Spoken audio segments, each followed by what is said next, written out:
നമസ്കാരം. Special edition ആരംഭിക്കുകയാണ്. മന്ത്രി ടി.എം. തോമസ് ഐസക് പുറത്തുവിട്ടത് CAG റിപ്പോർട്ടിന്റെ കരടല്ല, അന്തിമ റിപ്പോർട്ട് തന്നെ. മാധ്യമങ്ങൾ ഇക്കാര്യം പുറത്തു കൊണ്ടുവന്നതിന് പിന്നാലെ ഐസക് തന്നെ ഇക്കാര്യം സമ്മതിച്ചു. ഉത്തമ ബോധ്യത്തിൽ പറഞ്ഞതാണ് എന്നാണ് അദ്ദേഹത്തിന്റെ വിശദീകരണം. അന്തിമമോ കരടോ എന്നതല്ല പ്രശ്നം, കിഫ്ബിയെ നശിപ്പിക്കാൻ ഗൂഢാലോചന നടക്കുന്നു എന്നതാണ് എന്ന് അദ്ദേഹം പറയുന്നു. നിയമസഭയിൽ വയ്ക്കേണ്ട റിപ്പോർട്ട് ഐസക് മോഷ്ടിച്ച് ചോർത്തിയെന്ന് പ്രതിപക്ഷം ആരോപിക്കുന്നു. സത്യപ്രതിജ്ഞാ ലംഘനം നടത്തിയ മന്ത്രി രാജിവെക്കണം എന്നാണ് അവരുടെ ആവശ്യം. കിഫ്ബി വിവാദത്തിൽ തോമസ് ഐസക് രാജിവെക്കണോ എന്നാണ് ഇന്ന് സ്പെഷ്യൽ എഡിഷൻ ചർച്ച ചെയ്യുന്നത്. എന്നോടൊപ്പം പാർലമെന്റ് അംഗങ്ങളായ Shri AM Arif, Shri NK Premachandran, BJP വക്താവ് ശ്രീ സന്ദീപ് വാര്യർ, രാഷ്ട്രീയ നിരീക്ഷകൻ ശ്രീ ജോസഫ് C. മാത്യു എന്നിവർ. ആദ്യം ശ്രീ AM ആരിഫ്, എന്താവശ്യത്തിന് കേരളത്തിന്റെ ധനമന്ത്രി ഡോക്ടർ ടി.എം. തോമസ് ഐസക് കള്ളം പറഞ്ഞു?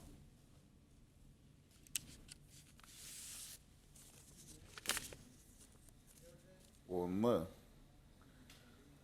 ഈ ചർച്ചയിൽ ഒരു ഇക്വിലിബ്രിയം ഇല്ലാത്ത നിലയിലുള്ള ചർച്ച ഇതാണ്. ഞാൻ പലപ്പോഴും ഇക്കാര്യത്തിൽ പറഞ്ഞിട്ടുണ്ട്. ഭരണപക്ഷത്ത് നിന്ന് ഞാൻ മാത്രമാണുള്ളത്. ബാക്കി അപ്പുറത്ത് നിന്ന് അണിനിരന്നിരിക്കുന്നവരെല്ലാവരും ഇടതുപക്ഷത്തെ ഇങ്ങനെ വിചാരണ ചെയ്യാൻ വേണ്ടി ഒരുപാട് പേരെ ഒരുമിച്ച് അണിനിരത്തുന്ന ഒരു സമ്പ്രദായം അവസാനിപ്പിച്ചൊരു ഇക്വിലിബ്രിയം കാസൂക്ഷിക്കാൻ ചാനൽ അവതാരകരും ചാനൽ മേധാവികളും തയ്യാറാകണമെന്നാണ് എൻ്റെ പൊതു അഭിപ്രായം. അല്ലെങ്കിൽ അത് ശരിയാവത്തില്ല. കാരണം എന്ന് വെച്ച് കഴിഞ്ഞാൽ ഇത് ഇടതുപക്ഷത്തെ ഇങ്ങനെ വിചാരണയ്ക്ക് വിധേയമാക്കാൻ വേണ്ടിയിട്ട് മനഃപൂർവ്വം ഒരു സംഘത്തെ അണിനിരത്തുന്ന പോലെ. അല്ല, ശ്രീ ആരിഫ്, ബന്ധപ്പെട്ട രാഷ്ട്രീയ കക്ഷികളുടെ പ്രതിനിധിയും ഈ വിഷയത്തിൽ ആദ്യമായി ഒരു എതിരഭിപ്രായം ഉന്നയിച്ച ആളും എന്നുള്ള നിലയ്ക്കാണ് താങ്കൾക്ക് താങ്കളുടെ പക്ഷം വിശദീകരിക്കാൻ വേണ്ടത്ര സമയവും നൽകാം. ഇത് ഇക്വിലിബ്രിയം ഇല്ല എന്ന് പറയുന്ന കാര്യം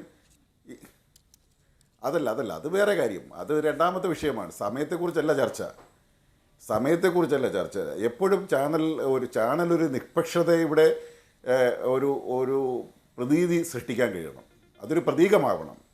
മറ്റ് ചില ചാനലുകളൊക്കെ ചെയ്യുന്ന പോലെ രാഷ്ട്രീയ ലക്ഷ്യത്തോടുകൂടി ഇടതുപക്ഷത്തെ അങ്ങനെ എറിഞ്ഞു കൊടുക്കാൻ വേണ്ടിയിട്ടുള്ളൊരു ശ്രമത്തിന് മീഡിയ വൺ ചാനൽ കൂട്ടുനിൽക്കരുതെന്നാണ്. വേറെ ചില ചാനലുകൾ അത് ചെയ്യുന്നതിനെ നമുക്ക് മനസ്സിലാക്കാം. അവർക്ക് അതിന് കുറച്ചൊരു രാഷ്ട്രീയമായ ഒരു ലക്ഷ്യവും ഗൂഢോദ്ദേശവുമുണ്ട്. മീഡിയ വൺ അത് ഇല്ലയെന്ന് ഞാൻ പറയുന്നില്ല, പക്ഷേ മീഡിയ വണ്ണിനും അതിൻ്റെ ഭാഗമാകുന്നു എന്ന് പ്രത്യക്ഷത്തിൽ വരികയാണ്. അത് ഒരിക്കലും ശരിയല്ല. അപ്പോൾ അതുകൊണ്ടൊരു ഇക്വിലിബ്രിയം കാത്തുസൂക്ഷിക്കാൻ ഇനിയുള്ള ചർച്ചകളിലെങ്കിലും കഴിയണം. അല്ലെങ്കിൽ രാഷ്ട്രീയ നിരീക്ഷകരെന്നൊക്കെ പറഞ്ഞ് ഇരിക്കുന്ന ആളുകൾ രാഷ്ട്രീയ നിരീക്ഷണമാണോ യഥാർത്ഥത്തിൽ നടത്തുന്നത്? അല്ല, ഓരോരുത്തരും അവരവരുടെ അഭിപ്രായം വെളിവാക്കുകയാണ്. ശ്രീ ആരിഫ്, നമുക്ക് വിഷയത്തിലേക്ക് ഞാൻ പറഞ്ഞതേ ഉള്ളൂ. ഞാനത് പറയാതെ പോകുന്നത് ശരിയല്ലല്ലോ. ശരി, ഓക്കെ. വിഷയത്തിലേക്ക് ഞാൻ കിടക്കാം. പക്ഷേ ഇപ്പോൾ ഇതെന്ന് വെച്ച് കഴിഞ്ഞാൽ നമ്മളിപ്പോൾ ഇതിൻ്റെ ഡോക്ടർ തോമസ് ഐസക് ഗുഡ് ഫെയ്ത്തിൽ അദ്ദേഹം പറഞ്ഞ കാര്യങ്ങൾ അദ്ദേഹത്തിന് അത് തന്നെ ബോധ്യപ്പെട്ടിട്ടുണ്ടെങ്കിൽ, അദ്ദേഹം തിരുത്തി പറഞ്ഞിട്ടുണ്ടെങ്കിൽ, ആ തിരുത്തി പറഞ്ഞതിൻ്റെ സാങ്കത്യമെല്ലാം നമുക്ക് നിയമസഭയിലും അതെല്ലാം കോടതിയിലും ഒക്കെ ചർച്ച ചെയ്യപ്പെടേണ്ടതുണ്ടെങ്കിൽ ചർച്ച ചെയ്യാം. നമ്മുടെ അക്കാഡമിക് ഇൻട്രസ്റ്റിൽ ഈ വിഷയത്തെ കൊണ്ടുപോകണം എന്നുള്ളതാണ് എൻ്റെ അഭിപ്രായം. കേവലമായ രാഷ്ട്രീയമായ അഭിപ്രായ പ്രകടനങ്ങളിലൂടെ ഗവൺമെൻറ്റിൻ്റെ പദ്ധതികളെ അട്ടിമറിക്കാൻ ഉള്ള ശ്രമങ്ങളെ നമ്മൾ അതിൻ്റേതായ അർത്ഥത്തിൽ കാണണം. ഇപ്പം ഈ കഴിഞ്ഞ ദിവസം ബഹുമാനപ്പെട്ട രമേശ് ചെന്നിത്തലയുടെ ഏതോ ഒരു അഭിമുഖം ഞാൻ ഏതോ ഒരു ചാനലിൽ കണ്ടിരുന്നു. അദ്ദേഹം പറഞ്ഞത് ഞങ്ങളിനി അധികാരത്തിൽ വന്നാൽ ഞങ്ങൾ ഈ കിഫ്ബി പദ്ധതിയൊക്കെ ആയിട്ട് ഞങ്ങൾ മുന്നോട്ട് പോകും, അതൊന്നും മാറ്റാൻ പറ്റത്തില്ല എന്ന് അദ്ദേഹം പറയുന്നത് ഞാൻ എൻ്റെ ചെവി കൊണ്ട് കേട്ടതാണ്. അപ്പം ഞാൻ പറഞ്ഞത്, ഇങ്ങനെയുള്ള കിഫ്ബി പോലുള്ള പദ്ധതികൾ, പ്രസ്ഥാനങ്ങൾ, സംവിധാനങ്ങൾ നമുക്ക് കേരളത്തിന് അഭികാമ്യമാണോ? കേരളത്തിന് വേണോ? നമുക്കല്ലാതെ വേറെ എന്താ സോഴ്സ്? ഈ നിലകളിലേക്ക് പോയിട്ട് വേണം ഇതിൻ്റെ മറ്റ് ഇത് നമ്മൾ കറക്റ്റ് ചെയ്യാൻ വേണ്ടിയിട്ടുള്ള നല്ല ചർച്ചകൾ നല്ലതാണ്. അല്ല, ശ്രീ AM ആരിഫ് MP, ഒന്ന്, കിഫ്ബി വേണോ വേണ്ടയോ എന്ന ഒരു പ്രശ്നം ഉരുത്തിരിയാൻ പ്രതിപക്ഷം ഇപ്പോഴും കിഫ്ബി വേണ്ട എന്നൊരു നിലപാടെടുത്തിട്ടില്ല. അങ്ങനെ ഒരു പ്രശ്നം ഇതിനകത്തുണ്ടോ? ഇവിടെ കഴിഞ്ഞ 4 ദിവസമായി നമ്മുടെ ധനമന്ത്രി ഡോക്ടർ തോമസ് ഐസക് വാർത്താ സമ്മേളനം നടത്തുകയാണ്. തുടർച്ചയായി കഴിഞ്ഞ 4 ദിവസങ്ങളിൽ വാർത്താ സമ്മേളനം നടത്തിയപ്പോൾ കഴിഞ്ഞ 3 ദിവസവും അദ്ദേഹം ആവർത്തിച്ചത് ഇത് കൺട്രോളർ ആൻഡ് ഓഡിറ്റർ ജനറലിൻ്റെ കരട് റിപ്പോർട്ടാണ് എന്നാണ്. ആവർത്തിച്ച് ചോദ്യങ്ങൾ ഉയർന്നിരുന്നു. മാധ്യമപ്രവർത്തകർ അദ്ദേഹം മാധ്യമ ചർച്ചയിൽ പങ്കെടുത്തപ്പോൾ പോലും ഇക്കാര്യത്തിൽ ചോദ്യങ്ങൾ ഉയർത്തിയിരുന്നു. പക്ഷേ അദ്ദേഹം ഇത് കരട് റിപ്പോർട്ടാണ് എന്ന കാര്യത്തിൽ ഉറച്ചു നിന്നു. അത് കേവലമായി ഒരു കാര്യം സത്യവിരുദ്ധമായി പറഞ്ഞു എന്നുള്ളതിനപ്പുറത്ത് ഒരു നടപടിക്രമമുണ്ട്. CAG റിപ്പോർട്ട് സർക്കാരിന് കിട്ടിയാൽ, ധനസെക്രട്ടറിക്ക് കിട്ടിയാൽ അത് ഗവർണർക്ക് അയച്ച് നിയമസഭയിൽ ടേബിൾ ചെയ്യുന്നതിന് മുൻപ് അതിൻ്റെ വിവരങ്ങൾ പുറത്തു പോകാൻ പാടില്ലാത്തതാണ്. അതുകൊണ്ടാണ് ഇവിടെ ധനമന്ത്രി ഡോക്ടർ തോമസ് ഐസക് CAGയുടെ റിപ്പോർട്ട് അതിൻ്റെ നടപടിക്രമങ്ങൾ പാലിക്കുക എന്ന കാര്യം നിറവേറ്റാതെ നിയമസഭയെ അവഹേളിച്ചുകൊണ്ട് പുറത്തുവിട്ടു എന്ന ആരോപണം ഉയർന്നത്. ആരോപണമല്ല, അദ്ദേഹം അത് സമ്മതിക്കുമ്പോൾ അത് വസ്തുതയാവുകയാണല്ലോ. അപ്പോൾ എന്തുകൊണ്ടാണ് ഇങ്ങനെ ഒരു ചട്ടലംഘനത്തിനും സത്യപ്രതിജ്ഞാ ലംഘനത്തിനും മന്ത്രി മുതിർന്നത് എന്ന പ്രശ്നമുണ്ടല്ലോ. ഇതിനു മുമ്പ് നിയമസഭയിൽ UDFന്റെ ഒരു അംഗം തന്നെ ചട്ടലംഘനവും സത്യപ്രതിജ്ഞാ ലംഘനവും ഒക്കെ നടത്തിയ സന്ദർഭം ഉണ്ടായിട്ടുണ്ട്. നിങ്ങൾ പരിശോധിച്ചോ, രേഖയിൽ പരിശോധിച്ചോ? ആ സന്ദർഭങ്ങളിലെല്ലാം അതിനെ ന്യായീകരിക്കാനായിരുന്നു പ്രതിപക്ഷ നേതാവും പ്രതിപക്ഷവും ഒക്കെ തയ്യാറായിട്ടുള്ളത്. അത്തരത്തിലുള്ള ചട്ടലംഘനം ഇടതുപക്ഷത്തെ വിമർശിച്ചതുകൊണ്ടായതുകൊണ്ട് അതിന്മേൽ ലോകത്തിൽ പുഞ്ചപ്പാടത്ത് വെട്ടിക്കിളി ഇറങ്ങിയാൽ പോലും കമൻറ്റ് പറയുന്ന സുരേന്ദ്രൻ പോലും അക്കാര്യത്തിലൊന്നും ഒരു കമൻറ്റും അന്നും പറഞ്ഞില്ല. കാരണം ഇടതുപക്ഷത്തെ ആക്രമിക്കുകയല്ലേ, അതിൽ തങ്ങളുടെ സന്തത സഹചാരികൾ ആക്രമിക്കുകയല്ലേ. അപ്പോൾ അതുകൊണ്ടൊരു അക്ഷരവും മിണ്ടണ്ട എന്ന് കരുതി അവരാരും മിണ്ടിയിട്ടില്ല. എന്നതൊഴിച്ചാൽ ഇതിനു മുമ്പ് ഉണ്ടായിട്ടുണ്ട്. ഒരാൾ ഇത് ഇതിനകത്ത് എനിക്ക് തോന്നുന്നു ബഹുമാനപ്പെട്ട ധനകാര്യമന്ത്രിയെ ഭരിച്ചിട്ടുള്ളൊരു വികാരം, ഇതിന്മേൽ CNAG കളിക്കുന്ന രാഷ്ട്രീയം അദ്ദേഹം തിരിച്ചറിഞ്ഞു എന്നുള്ളതാണ്. അദ്ദേഹത്തെ ഭരിച്ച വികാരം ഇതാണ്. CNAG ഒരു രാഷ്ട്രീയമായ ലക്ഷ്യത്തോടു കൂടി ഉടന്തസ്സോടുകൂടി 9 ഓഡിറ്റുകൾ നടത്തി റിപ്പോർട്ട് വെച്ചിട്ടുള്ള CNAG കിഫ്ബി പദ്ധതിയുമായി ബന്ധപ്പെട്ട് നാളിതുവരെ 9 ഓഡിറ്റുകൾ നടത്തിയിട്ടുണ്ട്. 1076 ക്വയറീസ് ഇതിനു മുമ്പ് ചോദിച്ചിട്ടുണ്ട്. അതിനെല്ലാം റിപ്ലൈ കൊടുത്തിട്ടുണ്ട്.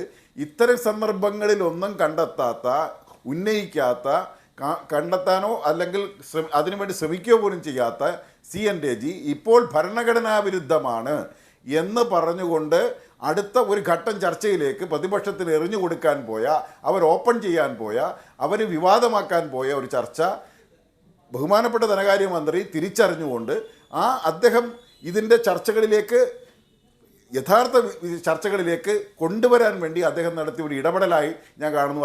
അതിന്റെ പേരിൽ ചട്ടലംഘനമോ മറ്റു കാര്യമുണ്ടോ പരിശോധിക്കാം. പക്ഷേ അദ്ദേഹത്തിന്റെ ഇടപെടലിനെ ന്യായീകരിക്കുകയും അങ്ങനെ ഇടപെടാൻ ധനമന്ത്രിക്ക് കഴിയുമോ? അങ്ങനെയാണെങ്കിൽ പിന്നെ നമുക്ക് ഈ ഭരണഘടനാ സംവിധാനങ്ങളൊന്നും ആവശ്യമില്ലല്ലോ. ഓരോരുത്തരും അവരുടെ യുക്തിക്കനുസരിച്ച് ഭരണാധികാരികൾ പ്രവർത്തിച്ചാൽ പോരെ. ഇവിടെ CAG എന്ന് പറയുന്നത് കേന്ദ്ര സർക്കാരിന് കീഴിലുള്ള ഒരു ഏജൻസിയാണോ? ഇപ്പോൾ BJP ആണ് ഇതിന് പിറകിൽ എന്നാണ് ആരോപിക്കുന്നത്. ഗൂഢാലോചന നടത്തുകയാണ് BJPയും RSSും കേരളത്തിൻ്റെ വികസനം തടയാൻ എന്നൊക്കെ ആരോപിക്കുന്നു. നോക്കൂ, കൺട്രോളർ ആൻഡ് ഓഡിറ്റർ ജനറൽ ഒരു ഭരണഘടനാ സ്ഥാപനമാണ്. ഒരു ഭരണഘടനാ സ്ഥാപനം എങ്ങനെയാണ് രാഷ്ട്രീയ താല്പര്യത്താൽ പ്രവർത്തിക്കുക? അങ്ങനെയാണെങ്കിൽ നാളെ സുപ്രീം കോടതി ഹിതകരമല്ലാത്ത ഒരു വിധി പറഞ്ഞാൽ അതും BJP താല്പര്യമാണെന്ന് പറയുമോ? തെരഞ്ഞെടുപ്പ് കമ്മീഷന് BJP താല്പര്യമാണെന്ന് പറയുമോ? അങ്ങനെ ഒരു ഭരണഘടനാ സ്ഥാപനം അതിന് ചുമതലപ്പെട്ട ദൗത്യം, ഭരണഘടനാപരമായ ദൗത്യം നിർവഹിക്കുമ്പോൾ അതിനെ തടസ്സപ്പെടുത്തിക്കൊണ്ട് രാഷ്ട്രീയം ആരോപിച്ചാൽ എങ്ങനെ ശരിയാകും? അല്ല, ഞാൻ ഭരണഘടനാ സ്ഥാപനങ്ങളെല്ലാം ചെയ്യുന്നതിനെല്ലാം അതെല്ലാം 100% ശരി, അതിലൊരിക്കലും പെശകുകൾ സംഭവിക്കാറില്ല, അതിന് മറ്റ് ഉദ്ദേശങ്ങളില്ല എന്നൊക്കെ 101% ഉറപ്പിച്ച് പറയാൻ ശ്രീ അഭിലാഷ് കഴിയുമോ? എനിക്ക് പറ്റുമോ? നിങ്ങൾക്ക് ആർക്കെങ്കിലും പറ്റുമോ? ഇതിനു മുമ്പ് ഭരണഘടനാ സ്ഥാപനങ്ങളെ അതിനിശിതമായ വിമർശനങ്ങൾക്ക് വിധേയമായിട്ടില്ലേ? ഭരണഘടനാ സ്ഥാപനങ്ങളുടെ സമീപനങ്ങളെ രാഷ്ട്രീയ ദുഷ്ടലാക്കോടുകൂടിയുള്ളതാണ് എന്ന വിമർശനം ഉയർത്തിക്കൊണ്ട് വന്നിട്ടില്ലേ നമ്മുടെ നാട്ടിൽ? ഭരണഘടനാ സ്ഥാപനങ്ങളെ ദുരുപയോഗം ചെയ്ത അനുഭവങ്ങൾ ഉണ്ടായിട്ടില്ലേ? ഇതാദ്യമായിട്ടുണ്ടാകുന്നതാണോ? അപ്പം ഭരണഘടനാ സ്ഥാപനങ്ങൾ എന്ന് പറഞ്ഞു കഴിഞ്ഞാൽ ഒരു വലിയ സംശുദ്ധമായൊരു വിശുദ്ധമായ, നാം ആഗ്രഹിക്കുന്നത് അങ്ങനെയാണ്, അങ്ങനെ ആവണമെന്നാണ്, അതിനുവേണ്ടി നിലകൊള്ളണമെന്നാണ്. പക്ഷേ അങ്ങനെ അല്ലാതായതിൻ്റെ 100,000 അനുഭവങ്ങൾ ഇന്ത്യ ചരിത്രത്തിൽ ഉണ്ടായിട്ടുണ്ട്. അപ്പോൾ ആ ഭരണഘടനാ സ്ഥാപനങ്ങളുടെ സംശുദ്ധിയെ നമുക്ക് സംശയം തോന്നിക്കഴിഞ്ഞാൽ ആ തോന്നുന്ന ഘട്ടത്തിൽ അത് പറയുകയും പറഞ്ഞ് അതിന്മേൽ ഉള്ള തിരുത്തലുകളും ചർച്ചകളും ഭരണഘടനാ സ്ഥാപനങ്ങൾ 100% അതിന്റെ ഭരണഘടനാ ദൗത്യം നിർവഹിക്കുന്നു എന്നൊന്നും പറയാൻ കഴിയില്ല. വിമർശനമുണ്ടെങ്കിൽ ചൂണ്ടിക്കാണിക്കാം. പക്ഷെ നോക്കൂ, അതൊരു പ്രോസസ്സിനെ അതിൻ്റെതായ രീതിയിൽ അനുവദിച്ചുകൊണ്ടാകണമല്ലോ. ഇവിടെ ഓഡിറ്റ് നടത്താനുള്ള ഉത്തരവാദിത്വം CAGക്കുണ്ട്. അവർക്ക് ഓഡിറ്റ് നടത്താം. ഓഡിറ്റ് നടത്തിയാൽ ഓഡിറ്റ് റിപ്പോർട്ട് നൽകണം. ഓഡിറ്റ് റിപ്പോർട്ട് നൽകിയാൽ അത് എന്താണ് ചെയ്യേണ്ടത് എന്ന് നല്ല ബോധ്യം എന്തായാലും ഇതിപ്പോൾ 10ാമത്തെ വർഷമാണ് ഡോക്ടർ തോമസ് ഐസക് ധനമന്ത്രിയുടെ കസേരയിൽ ഇരിക്കുന്നത്. അദ്ദേഹം പാർലമെന്ററി സമിതിയുടെ അധ്യക്ഷനായി വരുന്നിട്ടുണ്ട്. അങ്ങനെ 10ാമത്തെ വർഷം ധനമന്ത്രിയുടെ കസേരയിൽ ഇരിക്കുന്ന ഡോക്ടർ തോമസ് ഐസക്കിന് കംട്രോളർ ആൻഡ് ഓഡിറ്റർ ജനറലിൻ്റെ ഒരു റിപ്പോർട്ട് വന്നാൽ എന്താണ് ചെയ്യേണ്ടതെന്ന് അറിയില്ല. അത് കരടാണോ അന്തിമ റിപ്പോർട്ടാണോ എന്നറിയില്ല എന്നൊക്കെ നമ്മൾ വിചാരിക്കേണ്ടി വരുമോ? അദ്ദേഹത്തിൻ്റെ ഉത്തമ ബോധ്യം എന്ന് പറയുമ്പോൾ അതെന്താണ് ആ ഉത്തമ ബോധ്യം എന്ന പ്രശ്നമുണ്ട്.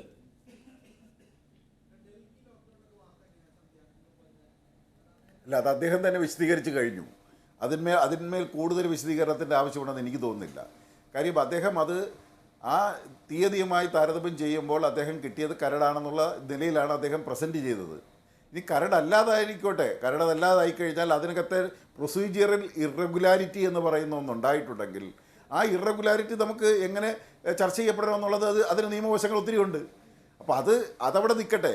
നമ്മൾ അതിനെക്കുറിച്ച് മാത്രം അതിൻ്റെ ഇറഗുലാരിറ്റി ചർച്ച ചെയ്യുകയും ഉയർത്തിക്കൊണ്ടുവരാൻ ശ്രമിച്ച ഭരണഘടനാ വിരുദ്ധം എന്ന് പറയുന്നത് അഴിമതിയെക്കുറിച്ച് ലക്ഷ്യമിട്ട് പറഞ്ഞിട്ടില്ല, അഴിമതി ഉണ്ടായിട്ടൊന്നും പറഞ്ഞിട്ടില്ല, ഭരണഘടനാ വിരുദ്ധമാണ് എന്ന് പറഞ്ഞാൽ ആ കിഫ്ബി പദ്ധതി ഇപ്പം നടത്തിക്കൊണ്ടുവരുന്ന എല്ലാ വികസന പദ്ധതികളും അട്ടിമറിക്കുക, അവസാനിപ്പിക്കുക, ഇല്ലാതാക്കുക എന്ന ഗൂഢലക്ഷ്യമുണ്ട് എന്ന് പറയാതിരിക്കാൻ പറ്റുമോ? അത് മുൻകൂട്ടി പറയുന്നതിൽ എന്താ തെറ്റ്?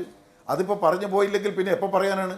അപ്പോൾ ഇത് പറയാനും ചോർത്തി പത്രങ്ങൾക്ക് കിട്ടാനും അതിന്മേൽ ഇത് ഭരണഘടനാ ലംഘനമാണ് എന്ന് പറഞ്ഞുകൊണ്ട് അതിൻ്റെ മേലൊരു ആക്രമണത്തിൻ്റെ സന്നാഹം ഒരുക്കാനും ഇടതുപക്ഷത്തെ ആക്രമിക്കാൻ എല്ലാ മാർഗങ്ങളും അവലംബിച്ചുകൊണ്ടിരിക്കുന്ന എല്ലാ അന്വേഷണ ഏജൻസികളെയും കൂടി ബന്ധപ്പെടുത്താൻ കഴിയുന്ന തരത്തിലേക്ക് കിഫ്ബിയെ കൂടി അതിൻ്റെ പരിധിയിലേക്ക് ഉൾപ്പെടുത്താൻ പറ്റുമോ എന്ന നിലയിലേക്ക് ഇതിനെ അട്ടിമറിക്കാനുള്ള ശ്രമമാണ് എന്ന് തിരിച്ചറിഞ്ഞ് അദ്ദേഹം പ്രതികരിച്ചു. അല്ല, അങ്ങനെയാണെങ്കിൽ പിന്നെ ശ്രീ എ മാരിഫ്, നമ്മുടെ ഭരണഘടനാ മെഷീനറി എങ്ങനെ പ്രവർത്തിക്കും? ഓരോ സർക്കാരുകൾ, ഓരോ സംസ്ഥാന സർക്കാരുകൾ ഇങ്ങനെ തീരുമാനിക്കുകയാണ്, ഓഡിറ്റ് ഒന്നും വേണ്ട, അല്ലെങ്കിൽ ഓഡിറ്റർ എന്ത് പറഞ്ഞാലും ഞങ്ങൾക്ക് പ്രശ്നമില്ല, അതിലൊക്കെ രാഷ്ട്രീയമാണ് എന്ന് പറഞ്ഞാൽ നമ്മുടെ കോൺസ്റ്റിറ്റ്യൂഷണൽ മെക്കാനിസം തന്നെ തകർന്നു വീഴും.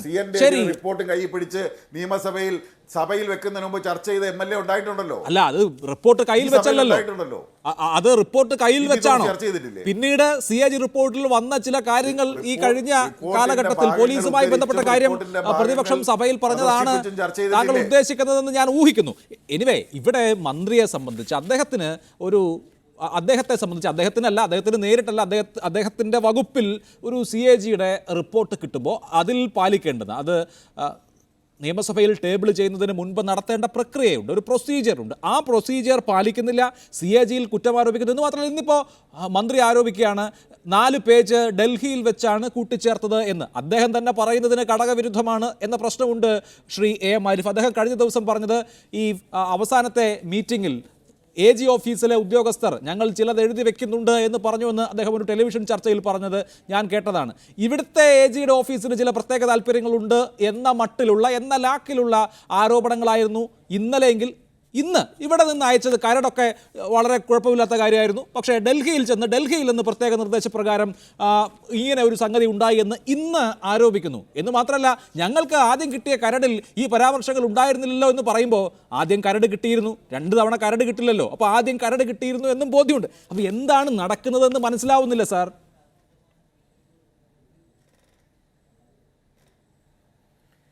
ഞാൻ പറഞ്ഞല്ലോ, അദ്ദേഹം പറഞ്ഞത് അദ്ദേഹത്തിൻ്റെ അനുഭവത്തിൽ നിന്നുള്ള കാര്യങ്ങളാണ് അദ്ദേഹം പറഞ്ഞിട്ടുള്ളത്. വളരെ റിലയബിൾ ആയിട്ടുള്ള സോഴ്സുകൾ വഴിയാണ് ഡൽഹിയിലെ കൂട്ടിച്ചേർക്കലിനെ കുറിച്ച് അദ്ദേഹം ആദ്യം മുതലേ തന്നെ പറയുന്നുണ്ട്. ഇല്ല, അദ്ദേഹം ആദ്യം മുതൽ പറഞ്ഞില്ല. പ്രമുഖനായ ശ്രീ റാം മാധവിൻ്റെ അടക്കമുള്ള ഇടപെടലിനെ സംബന്ധിച്ച് അല്ല, ഡൽഹിയിലെ കൂട്ടിച്ചേർക്കലിനെ കുറിച്ച് അദ്ദേഹം ഇന്ന് മലയാള മനോരമയെ കോട്ട് ചെയ്താണ് പറയുന്നത്. സ്വദേശി ജാഗരൺ മഞ്ചിന്റെ അത് നിയമ പോരാട്ടത്തിന്റെ കാര്യം, ഇവിടെ നിയമം കേസ് കൊടുത്ത കാര്യം, മാത്യു കുഴൽ നടൻ വഴി കേസ് കൊടുത്ത കാര്യം, ഡൽഹിയിലെ കൂട്ടിച്ചേർക്കലുകളെ കുറിച്ച് അദ്ദേഹം ഇന്ന് പറയുന്നത് മലയാള മനോരമയെ കോട്ട് ചെയ്തിട്ടാണ്. തന്നെ ഈ കൂട്ടിച്ചേർക്കലുകളല്ല, ഈ ഇടപെടലുകളെ സംബന്ധിച്ച്, കൂട്ടിച്ചേർക്കലല്ല, ഈ ഇടപെടലുകളെ സംബന്ധിച്ച് ആദ്യം മുതലേ അദ്ദേഹം പറയുന്നുണ്ട്. RSSന്റെ പങ്കും അതുപോലെ തന്നെ ഗവൺമെൻറ്റിൻ്റെ പദ്ധതികളെ അട്ടിമറിക്കാനുള്ള ശ്രമങ്ങൾക്ക് കോൺഗ്രസിൻ്റെ നേതാവായ KPCC സെക്രട്ടറിയുടെ എല്ലാമുള്ള ഇടപെടലുകളെ സംബന്ധിച്ച് അദ്ദേഹം ആദ്യം മുതലേ ഉന്നയിക്കുന്നതാണ്. അത് ചർച്ച ചെയ്യപ്പെട്ട് പോയതാണ്. അപ്പം അതുകൊണ്ടാണ് ഞാൻ രണ്ടാമത് ആ ഭാഗം പറയാത്തത്. ഒരിക്കൽ അതിനൊരു യുക്തി വേണ്ടേ? ശ്രീ എ എം ആരിഫിന്റെ ഭരണഘടനാ സ്ഥാപനമായ CAG നൽകിയിട്ടുള്ള ഒരു റിപ്പോർട്ടാണ്. അതെങ്ങനെയാണ് RSSന്റെ താല്പര്യമാവുക? അവർക്ക് ഇനി കേസ് നടത്താൻ താല്പര്യമുണ്ടെന്ന് വെച്ചോളൂ, അത് നടത്തുന്നു എന്ന് വിചാരിച്ചോളൂ, ബാക്കി കാര്യങ്ങൾ എങ്ങനെ ശരിയാകും എന്ന് മാത്രമല്ല, മാത്യു കുഴൽനാടൻ ഒരു അഭിഭാഷക സ്ഥാപനത്തിലെ അംഗമാണ്. അദ്ദേഹം സുപ്രീം കോടതിയിലും ഹൈക്കോടതിയിലൊക്കെ വേറെയും നിരവധി കേസുകൾ നടത്തുന്നുണ്ട്. അദ്ദേഹത്തിൻ്റെ സ്ഥാപനത്തിൽ വന്ന ഒരു കേസ് അദ്ദേഹം ഇവിടെ നടത്തുന്നു എന്നുള്ളതിൽ എങ്ങനെയാണ് ഒരു പൊളിറ്റിക്കൽ ആംഗിൾ വരിക? ഇവിടുത്തെ പ്രശ്നം എന്താ? ഇങ്ങനെ ഒരു ഓഡിറ്റ് റിപ്പോർട്ട് വരുന്നു, ശരി, സർക്കാരിന് അതിനെ ഡിഫെൻഡ് ചെയ്യേണ്ട എല്ലാ ഉത്തരവാദിത്വമുണ്ട്. ഞാൻ പറയുന്നത് ആ റിപ്പോർട്ടിനെ അല്ല, ആ റിപ്പോർട്ടിൽ പറഞ്ഞ കാര്യങ്ങൾ തെറ്റാണ് എന്ന് സ്ഥാപിക്കാം. പക്ഷേ അതിൽ ഈ തരത്തിലുള്ള രാഷ്ട്രീയ ബന്ധം ആരോപിക്കുമ്പോൾ അതിന് യുക്തിസഹമായ ചില പൊരുത്തങ്ങൾ വേണ്ടേ?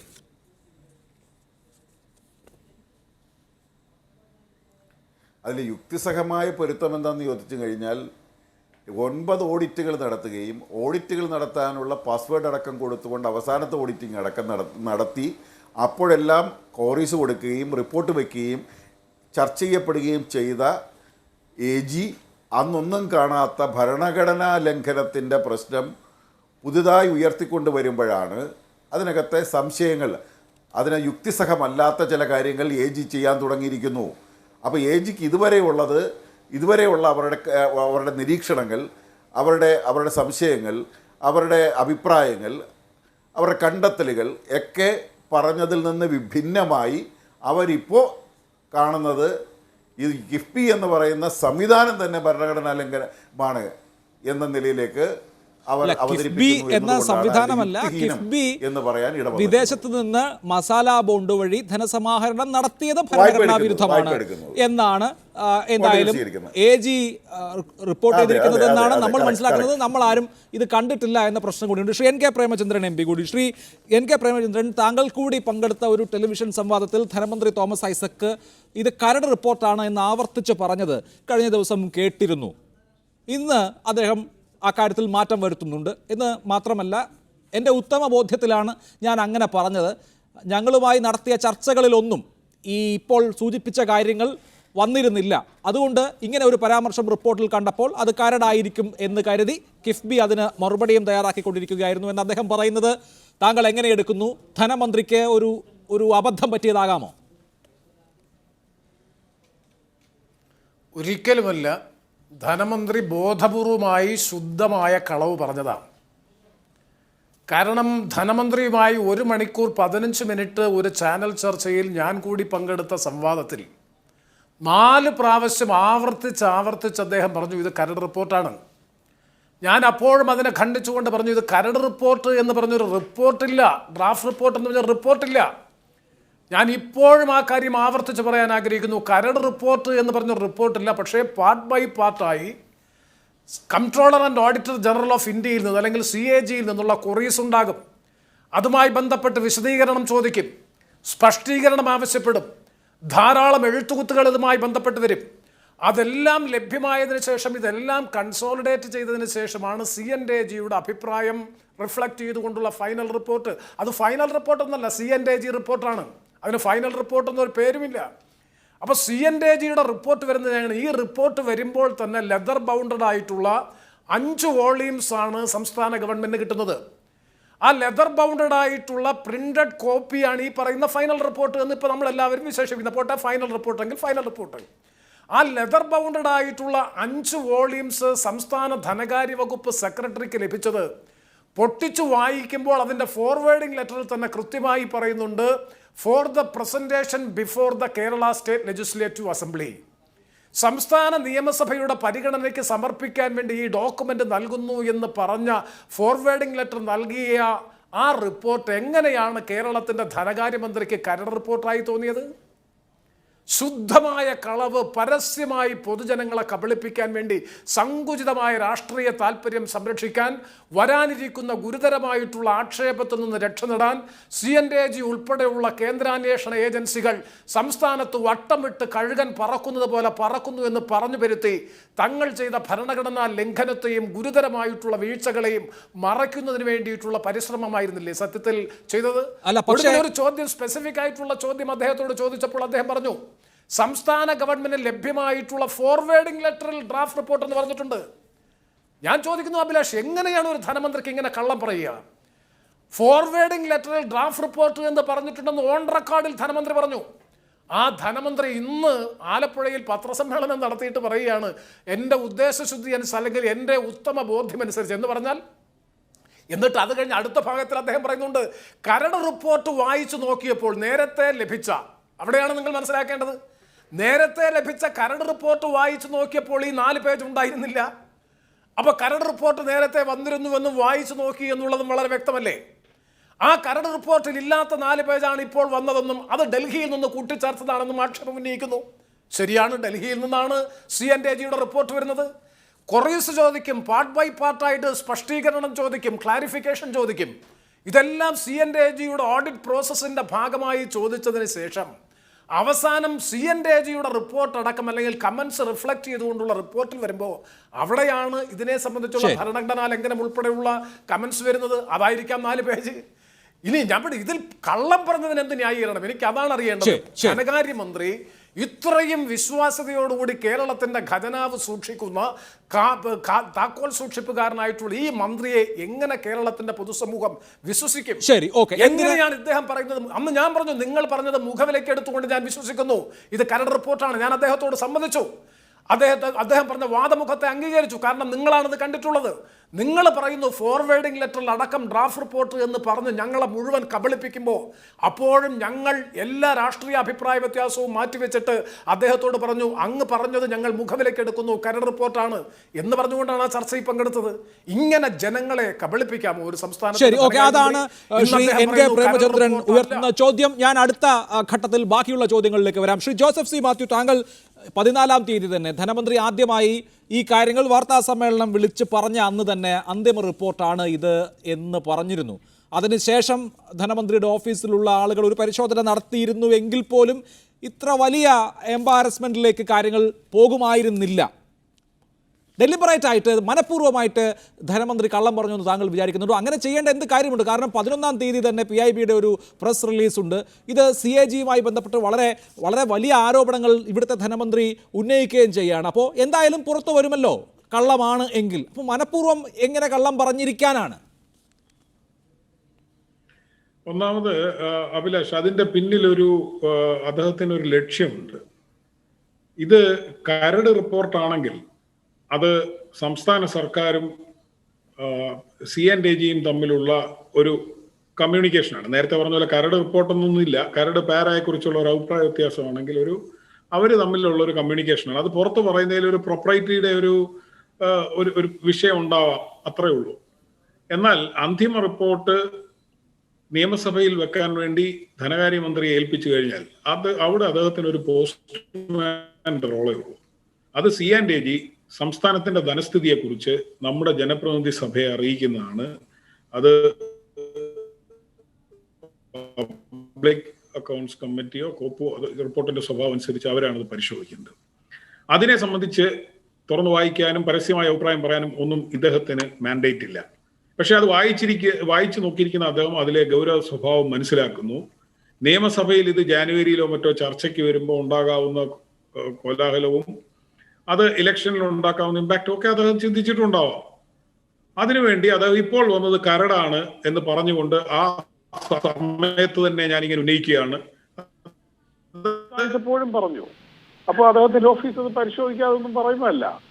അപ്പോൾ അത് പറഞ്ഞതിന്റെ ഉദ്ദേശം എന്ന് പറയുന്നത് ഇതിനെ ഡിഫ്യൂസ് ചെയ്യുക എന്നുള്ളതാണ്. നിങ്ങൾ ഒരു കാര്യം കൂടെ ആലോചിച്ചാൽ മതി. ഇദ്ദേഹത്തിന്റെ ആവശ്യം എന്താണ്? ഇത് പറഞ്ഞുകൊണ്ട് അദ്ദേഹം പറയുന്നത് എന്താണ്? പ്രതിപക്ഷം ഇപ്പോഴും അദ്ദേഹം പറയുന്നതാണ്, പ്രതിപക്ഷം കൂടെ നിൽക്കുമോ എന്നറിയണം. എന്തിനാണ് പ്രതിപക്ഷം കൂടെ നിൽക്കുന്നത്? പ്രതിപക്ഷം കൂടെ നിന്നാൽ CNAG റിപ്പോർട്ട് തിരുത്തുമോ? ഇല്ല. പ്രതിപക്ഷം കൂടെ നിന്നാൽ CNAG റിപ്പോർട്ടിന്റെ അടിസ്ഥാനത്തിൽ ഏതെങ്കിലും ഒരു പൗരൻ കോടതിയിൽ പോയാൽ അവിടെ എന്തെങ്കിലും മെച്ചം ഉണ്ടാകുമോ? അതുമില്ല. പിന്നെ എന്തിനാണ് പ്രതിപക്ഷം കൂടെ നിൽക്കണമെന്ന് ആവശ്യപ്പെടുന്നത്? അതാണ് ഇവിടുത്തെ യഥാർത്ഥ ചിത്രം എന്ന് പറയുന്നത്. കിഫ്ബി ഇങ്ങനെ തുടർന്നാൽ നിങ്ങൾ അധികാരത്തിൽ വരികയാണെങ്കിൽ നിങ്ങൾക്കും ഉപകാരമാണ് എന്നാണ് പ്രതിപക്ഷ നേതാക്കളോട് കിഫ്ബിയുടെ വക്താക്കൾ സമീപിച്ച് ഓഡിറ്റിന്റെ സമയം മുതൽ കമ്മ്യൂണിക്കേറ്റ് ചെയ്തുകൊണ്ടിരിക്കുന്നത്. അപ്പോൾ ഇങ്ങനെ ബഡ്ജറ്റിന് പുറത്ത് CNAG-യുടെ കണ്ണുവെട്ടിച്ച് ഒക്കെ വായ്പ എടുക്കാവുന്നതും അവര് ടെൻഡർ വിളിക്കുക, അവര് പദ്ധതി കൊടുക്കുക, അവര് മോണിറ്ററിംഗ് നടത്തുക. നിങ്ങൾ കേരള വാട്ടർ അതോറിറ്റിയിൽ നടന്ന തർക്കങ്ങൾ നിങ്ങൾക്കറിയാമല്ലോ. മന്ത്രി G. സുധാകരന്റെ വകുപ്പിൽ നടന്ന തർക്കങ്ങൾ നിങ്ങൾക്കറിയാം. അവിടെ പദ്ധതി വിളിക്കുന്നതും എല്ലാം കോഴിയമ്മ എന്ന് പറയുന്ന പഴയ നമ്മുടെ ഒരു പാഠപുസ്തകം ഉണ്ടായിരുന്നു. അതുപോലെയാണ് അവര് വർക്ക് കൊടുക്കുന്നത്. അവര് കിഫ്ബി നിയമം അനുസരിച്ച് ഇതിന്റെ ഇൻസ്പെക്ഷൻ നടത്താനുള്ള കമ്മിറ്റി ഗവൺമെന്റിന് നിശ്ചയിക്കാമെന്നുണ്ടായിരുന്നു. അതനുസരിച്ച് വാട്ടർ അതോറിറ്റിയിൽ ഒരു കമ്മിറ്റി നിശ്ചയിച്ചപ്പോൾ അതും സാധ്യമല്ല, തിരുത്തി. ആ സെക്രട്ടറിക്ക് പിൻവാങ്ങേണ്ടി വന്നു. അപ്പൊ അവിടെ തിരുത്തുന്നതും ഇദ്ദേഹം. റൂൾസ് ഓഫ് ബിസിനസിന്റെ റൂൾ 7 പറയുന്നു, ഒരു അഡ്മിനിസ്ട്രേറ്റീവ് സാങ്ഷൻ കൊടുത്തു നടക്കുന്ന ഒരു വർക്കിന്റെ അകത്ത് ആ ഡിപ്പാർട്ട്മെന്റിന്റെ പ്രൈമറി റെസ്പോൺസിബിലിറ്റി ആ മന്ത്രിക്കാണ്. പക്ഷെ ആ മന്ത്രി അവിടെ നോക്കുകുത്തിയായിട്ട് അവിടെ ഇരുന്നോണം, കിഫ്ബി എല്ലാം തീരുമാനിക്കും. അപ്പൊ ബഡ്ജറ്റിലുള്ള 13,000 കോടി രൂപയോളം എടുത്ത് ഒരു സ്വകാര്യ ട്രസ്റ്റിന്റെ കയ്യിലേക്ക് കൊടുത്തിരിക്കുകയാണ്. ശരി, അവര് തീരുമാനിക്കും. മസാല ബോണ്ട് എടുക്കാനുള്ള തീരുമാനം എന്റെ ക്യാബിനറ്റ് അറിഞ്ഞിട്ടില്ല, അവരെടുത്തിട്ടില്ല. അത് മന്ത്രി എന്ന് പറയുന്നു, ചീഫ് സെക്രട്ടറി എതിർത്തു, ധനകാര്യ സെക്രട്ടറി എതിർത്തു. എന്നിരുന്നാലും അവിടുത്തെ മജോറിറ്റി തീരുമാനം പ്രകാരം തീരുമാനം എടുത്തു. അങ്ങനെയല്ല, ഇതിന്റെ തിരിച്ചടവിന്റെ ബാധ്യത സംസ്ഥാനത്തിന്റെ മുകളിലാണ്, സോവറൻ ഗ്യാരണ്ടിയാണ്. അങ്ങനെയാണ് തീരുമാനം എടുക്കേണ്ടത്. എന്റെ ജനപ്രതിനിധികൾ അടങ്ങുന്ന എക്സിക്യൂട്ടീവ് മന്ത്രിസഭ കൺസെൻസസിൽ എടുക്കേണ്ട തീരുമാനമാണത്, അല്ലാതെ ഇങ്ങനെ ഒരു സ്വകാര്യ ട്രസ്റ്റ് മജോറിറ്റിയിൽ എടുക്കേണ്ട തീരുമാനമല്ല. ഇവിടെ ചെയ്തത് മന്ത്രിസഭയെ ആദ്യ കിഫ്ബി ഇല്ലാതാക്കി കഴിഞ്ഞു, അതിന്റെ ഫ്യൂസൂരി.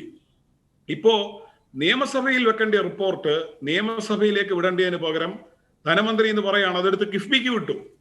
അപ്പൊ നിയമസഭയുടെയും അധികാരം എടുത്ത് കിഫ്ബിക്ക് കൊടുക്കുകയാണ്.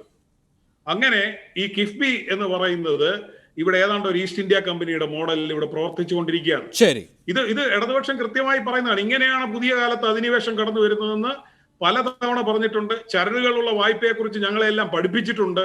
അതാണ് നമ്മൾ ഈ കണ്ടുകൊണ്ടിരിക്കുന്നത്. വളരെ കൃത്യം അതാണ് ധനമന്ത്രി പറയുന്ന പോലെ ഏറ്റവും ഗുരുതരമായ ശരി, ആ വിഷയത്തിൽ നിന്ന് ശരി, നമുക്ക് ആ വിഷയത്തിലേക്ക് വിശദമായി വരാം. ശ്രീ സന്ദീപ് വാര്യർ, ഇപ്പോൾ ഇന്ന് ധനമന്ത്രി തോമസ് ഐസക് ഉന്നയിച്ച ആരോപണത്തിന്റെ ക്രക്സ് എന്ന് പറയുന്നത് ഡൽഹിയിൽ നിന്ന് ചില പാരഗ്രാഫുകൾ കൂട്ടിച്ചേർത്തു. ആ പാരഗ്രാഫിലാണ് ഭരണഘടനാ വിരുദ്ധമാണ് കിഫ്ബി വഴി എടുത്തിട്ടുള്ള വായ്പകൾ എന്ന പരാമർശമുള്ളത്. അത് കിഫ്ബിയെ തകർക്കലാണ്, അതുവഴി സംസ്ഥാനത്തിൻ്റെ വികസനത്തെ തകർക്കലാണ്. ഇവിടെ ആയിരക്കണക്കിന് സ്കൂളുകൾ നവീകരിച്ചു, പാലങ്ങൾ പണിതു, റോഡുകൾ ഉണ്ടാക്കി, ആശുപത്രികൾ നവീകരിച്ചു. ഇത്തരത്തിലുള്ള പ്രവർത്തനങ്ങളുമായി മുന്നോട്ട് പോകുന്ന സർക്കാരിനെ, അതിൻ്റെ വികസന പ്രവർത്തനങ്ങളെ തടഞ്ഞു നിർത്താൻ വേണ്ടിയുള്ള രാഷ്ട്രീയ ലാക്കോട് കൂടിയുള്ള കാര്യമാണ് AGയുടെ ഭാഗത്തു നിന്നുണ്ടായത് എന്ന് ധനമന്ത്രി വിശദീകരിക്കുന്നു. എന്താണ് പ്രതികരണം?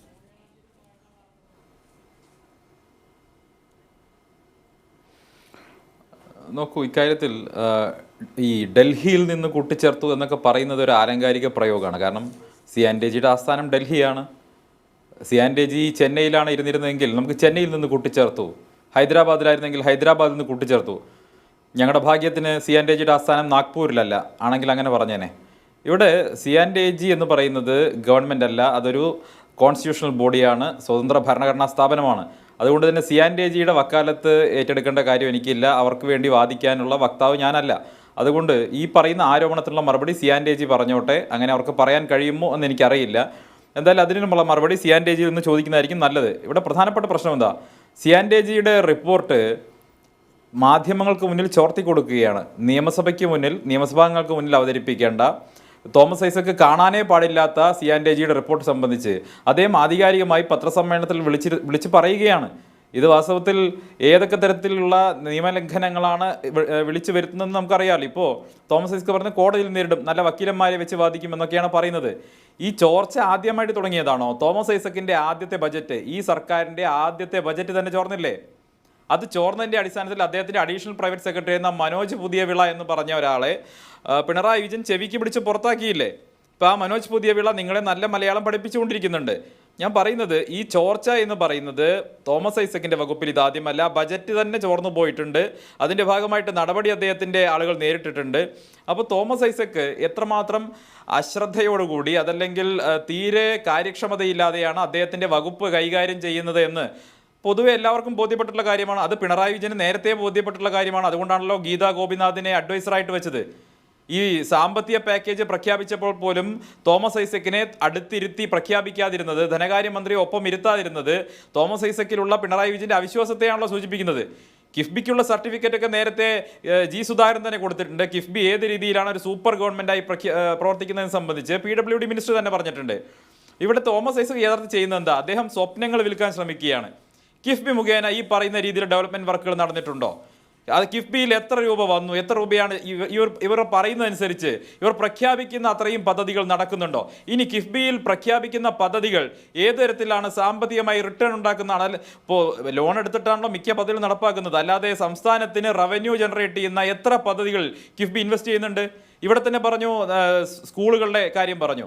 ഞാൻ സ്കൂളുകൾ നിർമ്മിക്കുന്നതിനോ ഹൈടെക് ആക്കുന്നതിനോ എന്നും എതിരല്ല. കാരണം ഏറ്റവും കൂടുതൽ ഹൈടെക് സ്കൂളുകൾ നിർമ്മിക്കുന്നതിനുമൊക്കെ കേന്ദ്ര സർക്കാരിൻ്റെ വലിയ തോതിലുള്ള ഫണ്ടിംഗ് ഉണ്ട് എന്നുള്ള വസ്തുതയാണ്. സ്കൂളുകൾ നന്നാവണം എന്നുള്ളത് തർക്കമൊന്നുമില്ല. പക്ഷേ കിഫ്ബി എന്ന് പറയുന്ന സ്ഥാപനത്തിൽ ലോൺ എടുത്തുകൊണ്ട് ഇത്തരത്തിലുള്ള പ്രവർത്തനങ്ങൾ ചെയ്യുമ്പോൾ അത് സാമ്പത്തികമായി റവന്യൂ ജനറേറ്റ് ചെയ്യുന്ന പദ്ധതികളാണോ നിക്ഷേപിക്കുന്നത് എന്ന് സംബന്ധിച്ച് അന്വേഷണം നടത്തണം. എന്ത് വരുമാനമാണ് സർക്കാരിന് പുതുതായിട്ട് കഴിഞ്ഞ 5 വർഷക്കാലം, ഞാൻ സൂചിപ്പിക്കട്ടെ, എന്ത് വരുമാനമാണ് കഴിഞ്ഞ 5 വർഷക്കാലം സർക്കാരിന് ഉണ്ടാക്കി കൊടുക്കുന്ന എന്ത് സ്ഥാപനമാണ് ഇവിടെ ഉണ്ടാക്കിയിട്ടുള്ളത്? ഒരു 10,000 പേർക്ക് തൊഴിൽ കൊടുക്കാൻ കഴിയുന്ന ഒരു സിംഗിൾ ഇൻഡസ്ട്രി കഴിഞ്ഞ 5 വർഷക്കാലത്തിനിടയ്ക്ക് തുടങ്ങാൻ തോമസ് ഐസക്കിന് കഴിഞ്ഞിട്ടുണ്ടോ?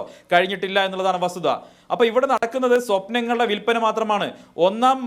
ഇവിടെ ES അച്യുതാനന്ദന്റെ സർക്കാരിന്റെ കാലത്ത് എനിക്ക് തോന്നുന്നു ജോസഫ് സി മാത്യു കൂടി പങ്കാളിയായിരുന്നു. അദ്ദേഹം അവിടെ അഡ്വൈസർ ആയിരുന്നു, IT അഡ്വൈസർ ആയിരുന്നു. ആ സർക്കാരിന്റെ കാലത്ത് തോമസ് ഐസക്കിന്റെ വാഗ്ദാനം എന്തായിരുന്നു? സംസ്ഥാനത്തെ ഡാമുകളിലെ മണൽ വിറ്റ് 500 കോടി രൂപ ഉണ്ടാക്കുമെന്ന് പറഞ്ഞു. എത്ര രൂപ ഉണ്ടാക്കി? ആ പദ്ധതി എവിടെ പോയി? അതുപോലെ തന്നെ നവകേരള ലോട്ടറി എന്ന് പറഞ്ഞ് ലോട്ടറി വിറ്റ് പ്രളയ ദുരിതാശ്വാസ ഫണ്ടിലേക്ക് പണം ഉണ്ടാക്കുമെന്ന് പറഞ്ഞു. അതിന്റെ അവസ്ഥ എന്താ? പോട്ടെ, കിഫ്ബിയിലേക്ക് പ്രവാസി ചിട്ടിയിലൂടെ 10,000 കോടി ഉണ്ടാക്കുമെന്ന് പറഞ്ഞു. അതിന്റെ അവസ്ഥ എന്താ? അപ്പോൾ ഈ സ്ഥിരം പരിഷത്തുകാരുടെ സ്ഥിരം ഉടായ്പ് പരിപാടികളുണ്ട്. ജനങ്ങൾക്കിടയിൽ തെറ്റിദ്ധാരണ ഉണ്ടാക്കുന്ന രീതിയിൽ വാചക കസർത്ത് നടത്തുക. ഈ വാചക കസർത്തിനപ്പുറം തോമസ് ഐസക് പറയുന്ന ഏത് കാര്യമാണ് കേരളത്തിൽ നടപ്പായിട്ടുള്ളത്? ഇദ്ദേഹത്തിന്റെ ഫിനാൻസ് മിസ്മാനേജ്മെന്റ് കൊണ്ട് രക്തസാക്ഷി ഉണ്ടായ നാടാണിത്.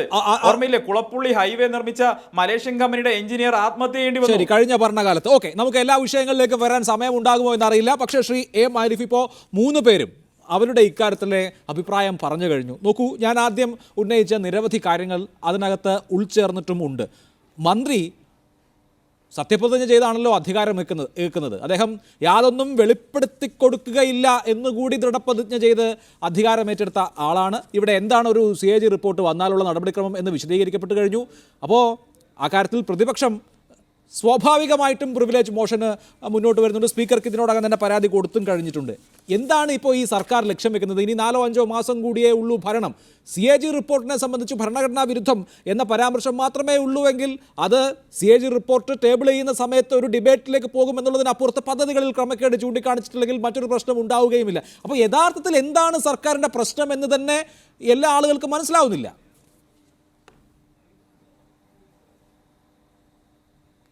മനസ്സിലാകേണ്ട കാര്യമൊന്നുമില്ല. ഇതിനകത്ത് ഒറ്റ കാര്യമുള്ളൂ, ഭരണഘടനാ വിരുദ്ധമാണ് എന്ന് ഗവൺമെൻറ് സമ്മതിച്ചു കൊടുത്താൽ പിന്നെ ഈ പദ്ധതികളുമായി ഒന്നും മുന്നോട്ട് പോകാൻ പറ്റത്തില്ലല്ലോ. ഇവിടെ വെച്ചെല്ലാം അവസാനിപ്പിക്കണ്ടേ? ഇപ്പോൾ അദ്ദേഹം പറഞ്ഞല്ലോ സ്വപ്ന പദ്ധതികളെന്ന് പറഞ്ഞ്, അത് ഞാൻ അതിലേക്ക് വരാം. ആദ്യം എനിക്ക് 3 പേർക്ക് മറുപടി പറയണേ. ഒന്ന് ശ്രീ അഭിലാഷ് ആലോചിച്ചോണം. അപ്പോൾ അതുകൊണ്ട് എനിക്ക് സമയം തരണം. അദ്ദേഹം അങ്ങ് സമ്മതിച്ചതാണ്. ഒന്ന്, എനിക്ക് കഴിഞ്ഞ ദിവസം ഞാൻ ശ്രീ ജോസഫ് സി മാത്യുവായിട്ടുള്ള ചർച്ചയിൽ എനിക്ക് ചില പാഠഭാഗങ്ങൾ അദ്ദേഹത്തിൽ നിന്ന് പഠിക്കാൻ പറ്റി. ലാവലിൻ കേസുമായി ബന്ധപ്പെട്ട് 374 കോടി രൂപയുടെ കരട് റിപ്പോർട്ടിന്മേൽ വന്നിരുന്നു എന്ന് തോമസ് ഐസക്ക് പറഞ്ഞിരുന്നു. കരട് റിപ്പോർട്ട് അത് വന്നെങ്കിലും അന്തിമ റിപ്പോർട്ടിൽ അതില്ലായിരുന്നു. അന്തിമ റിപ്പോർട്ടിൽ ഇല്ലാത്ത കാര്യം മറച്ചു പിടിച്ചുകൊണ്ട് കരട് റിപ്പോർട്ടിലെ കാര്യങ്ങൾ ഉദ്ധരിച്ചുകൊണ്ടാണ് പലപ്പോഴും കോടതികളിൽ പോകുന്നതും കയറി ഇറങ്ങുന്നതും അതുപോലെ പരാതി കൊടുക്കുന്നതും അത് വീണ്ടും ലിറ്റിഗേഷനിലേക്ക് കൊണ്ടുവരുന്നതും. ഇതെല്ലാം പുകമറ സൃഷ്ടിക്കാൻ വേണ്ടി കരട് റിപ്പോർട്ടിലെ പരാമർശങ്ങളാണ് ഉപയോഗിക്കുന്നതെന്ന് ഡോക്ടർ തോമസ് ഐസക്ക് ഈ കിഫ്ബിമേലുള്ള പരാമർശങ്ങളെ ഉദ്ധരിച്ചുള്ള ചർച്ചകളെ അദ്ദേഹം ഉദാഹരിച്ചുകൊണ്ട് ഇത് പറഞ്ഞു. അതിന് പ്രതിപക്ഷം വേറെ വ്യാഖ്യാനമൊക്കെ നടന്നു. ലാവലിൻ ചർച്ച വെറുതെ കൊണ്ടുവരികയാണെന്ന് പറഞ്ഞു. അതിന് ശ്രീ ജോസഫ് സി മാത്യു എനിക്ക് തന്ന, ഞാൻ കൂടെ ചർച്ചയിൽ പങ്കെടുത്ത ചർച്ചയിൽ അദ്ദേഹം പറഞ്ഞത് അന്തിമ റിപ്പോർട്ടിലും അതുണ്ട്, നിങ്ങൾ സൈറ്റ് വേണേൽ പരിശോധിക്കുക എന്ന് പറഞ്ഞിട്ട് കരട് റിപ്പോർട്ടും അന്തിമ റിപ്പോർട്ടും എന്നതിനെ സംബന്ധിച്ചുള്ള ഡിഫറൻസ് എന്താണെന്ന് എനിക്കും എന്നോടൊപ്പം ചർച്ചയിൽ പങ്കെടുത്തവരും പ്രേക്ഷകർക്കും പഠിപ്പിച്ചു തന്ന അദ്ദേഹമാണ് ഇപ്പോൾ അങ്ങനെ ഒന്നില്ല എന്ന് പറഞ്ഞുകൊണ്ട് അദ്ദേഹത്തിൻ്റെ വാദഗതികൾ കൊണ്ടുവരുന്നത്. അപ്പോൾ എന്തായാലും ശരി, ആ വാദഗതി അവിടെ നിൽക്കട്ടെ. അദ്ദേഹത്തിൻ്റെതായ പള്ളിവാസൽ, ചെങ്കുളം, പന്നിയാർ പദ്ധതികൾ പിന്നെ മുടക്കിയ പണത്തിന് ആനുപാതികമായി നേട്ടമുണ്ടാക്കിയില്ല എന്ന് CAGയുടെ അന്തിമ റിപ്പോർട്ടിൽ ഉണ്ടായിരുന്നല്ലോ. അത്രേ ഉള്ളൂ. അതാണ് അന്തിമ റിപ്പോർട്ടിൽ വന്നത്. അതായത് മുടക്കുമുതലിനനുസരിച്ചുള്ള ലാഭം ഉണ്ടായില്ല എന്നതുള്ള പരാമർശമാണ് അന്തിമ റിപ്പോർട്ടിലുണ്ടായത്. അങ്ങനെയുള്ള അതല്ല, ഇതിനകത്ത് നഷ്ടം ഉണ്ടായിട്ടുണ്ടെന്ന് സ്പെസിഫിക്കായി പറഞ്ഞിരിക്കുന്നു എന്ന് വെബ്സൈറ്റിൽ കാണാൻ കഴിയും എന്ന് പറഞ്ഞ് അന്തിമ റിപ്പോർട്ടും ഞാൻ അതിൻ്റെ മെറിറ്റും ഡിമെറിറ്റും അല്ല പറഞ്ഞത്, കരട് റിപ്പോർട്ടുണ്ടെന്നും അന്തിമ റിപ്പോർട്ടുണ്ടെന്നും പറഞ്ഞ് പഠിപ്പിച്ചത് അദ്ദേഹമാണെന്നാണ് ഞാൻ പറഞ്ഞത്. അത് ഇന്നലെയോ മെനഞ്ഞാന്നോ കണ്ട് 14-ാം തീയതി ചർച്ചയിലാണ് ഞാൻ പറഞ്ഞത്.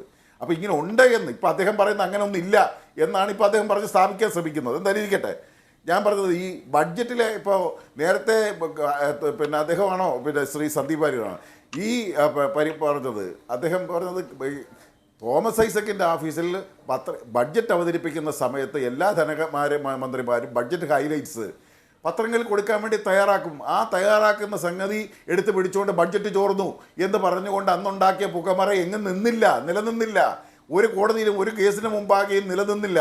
എന്നിട്ട് നിലനിൽക്കാതിരുന്നൊരു കാര്യം ഇപ്പം ഉദ്ധരിച്ചു കൊണ്ടുവരികയാണ്, അവിടെ സ്ഥിരം ചോർച്ചയാണ് എന്നുള്ള മട്ടിലേക്കുള്ള വ്യാഖ്യാനങ്ങൾക്ക് നൽകുന്നത് ദുർവ്യാഖ്യാനങ്ങളാണ്, രാഷ്ട്രീയ പ്രേരിതമായ വ്യാഖ്യാനങ്ങളാണ്, വസ്തുതാപരമല്ല എന്ന് പറയാൻ വേണ്ടി ഞാൻ പറഞ്ഞതേ ഉള്ളൂ. ഇനി അദ്ദേഹം പറഞ്ഞ മറ്റൊരു കാര്യമാണ് സ്വപ്നങ്ങളുടെ വ്യാപാരമാണ്. ബഡ്ജറ്റ് നിർദ്ദേശങ്ങളിൽ ചിലതെല്ലാം ഞാൻ ശ്രീ ഉമ്മൻചാണ്ടിയുടെ ഭരണകാലത്ത് ഞാൻ ചർച്ചയിൽ പങ്കെടുക്കാൻ വേണ്ടി ഒറ്റ ചോദ്യം നിയമസഭയിൽ ഞാൻ ചോദിച്ചിരുന്നു. ഈ ഗവൺമെൻറ് ഇക്കാലം അത്രയും ബഡ്ജറ്റ് നിർദ്ദേശങ്ങളായി സമർപ്പിച്ചതിൽ നടക്കാതെ പോയ പദ്ധതികൾ ഏതൊക്കെയാണ് എന്നൊന്ന് വിശദീകരിക്കാമോ എന്ന് ബഹുമാനപ്പെട്ട ശ്രീ ഉമ്മൻചാണ്ടിയുടെ സർക്കാരിൻ്റെ കാലത്ത് ഭരണത്തെക്കുറിച്ച് ഞാനൊരു ചോദ്യം അദ്ദേഹത്തിൻ്റെ ഗവൺമെൻറ്റിൻ്റെ അവസാന കാലത്ത് നിയമസഭയിൽ ഞാൻ ചോദിച്ചിരുന്നു. അദ്ദേഹം അക്കമിട്ട് 93 ഐറ്റംസാണ് എനിക്ക് എഴുതി തന്നത്. 93 രേഖാമൂലം നിങ്ങൾ നിയമസഭയിലെ ചോദ്യോത്തരവ് എടുത്ത് റെഫർ ചെയ്ത് നോക്കിക്കോ.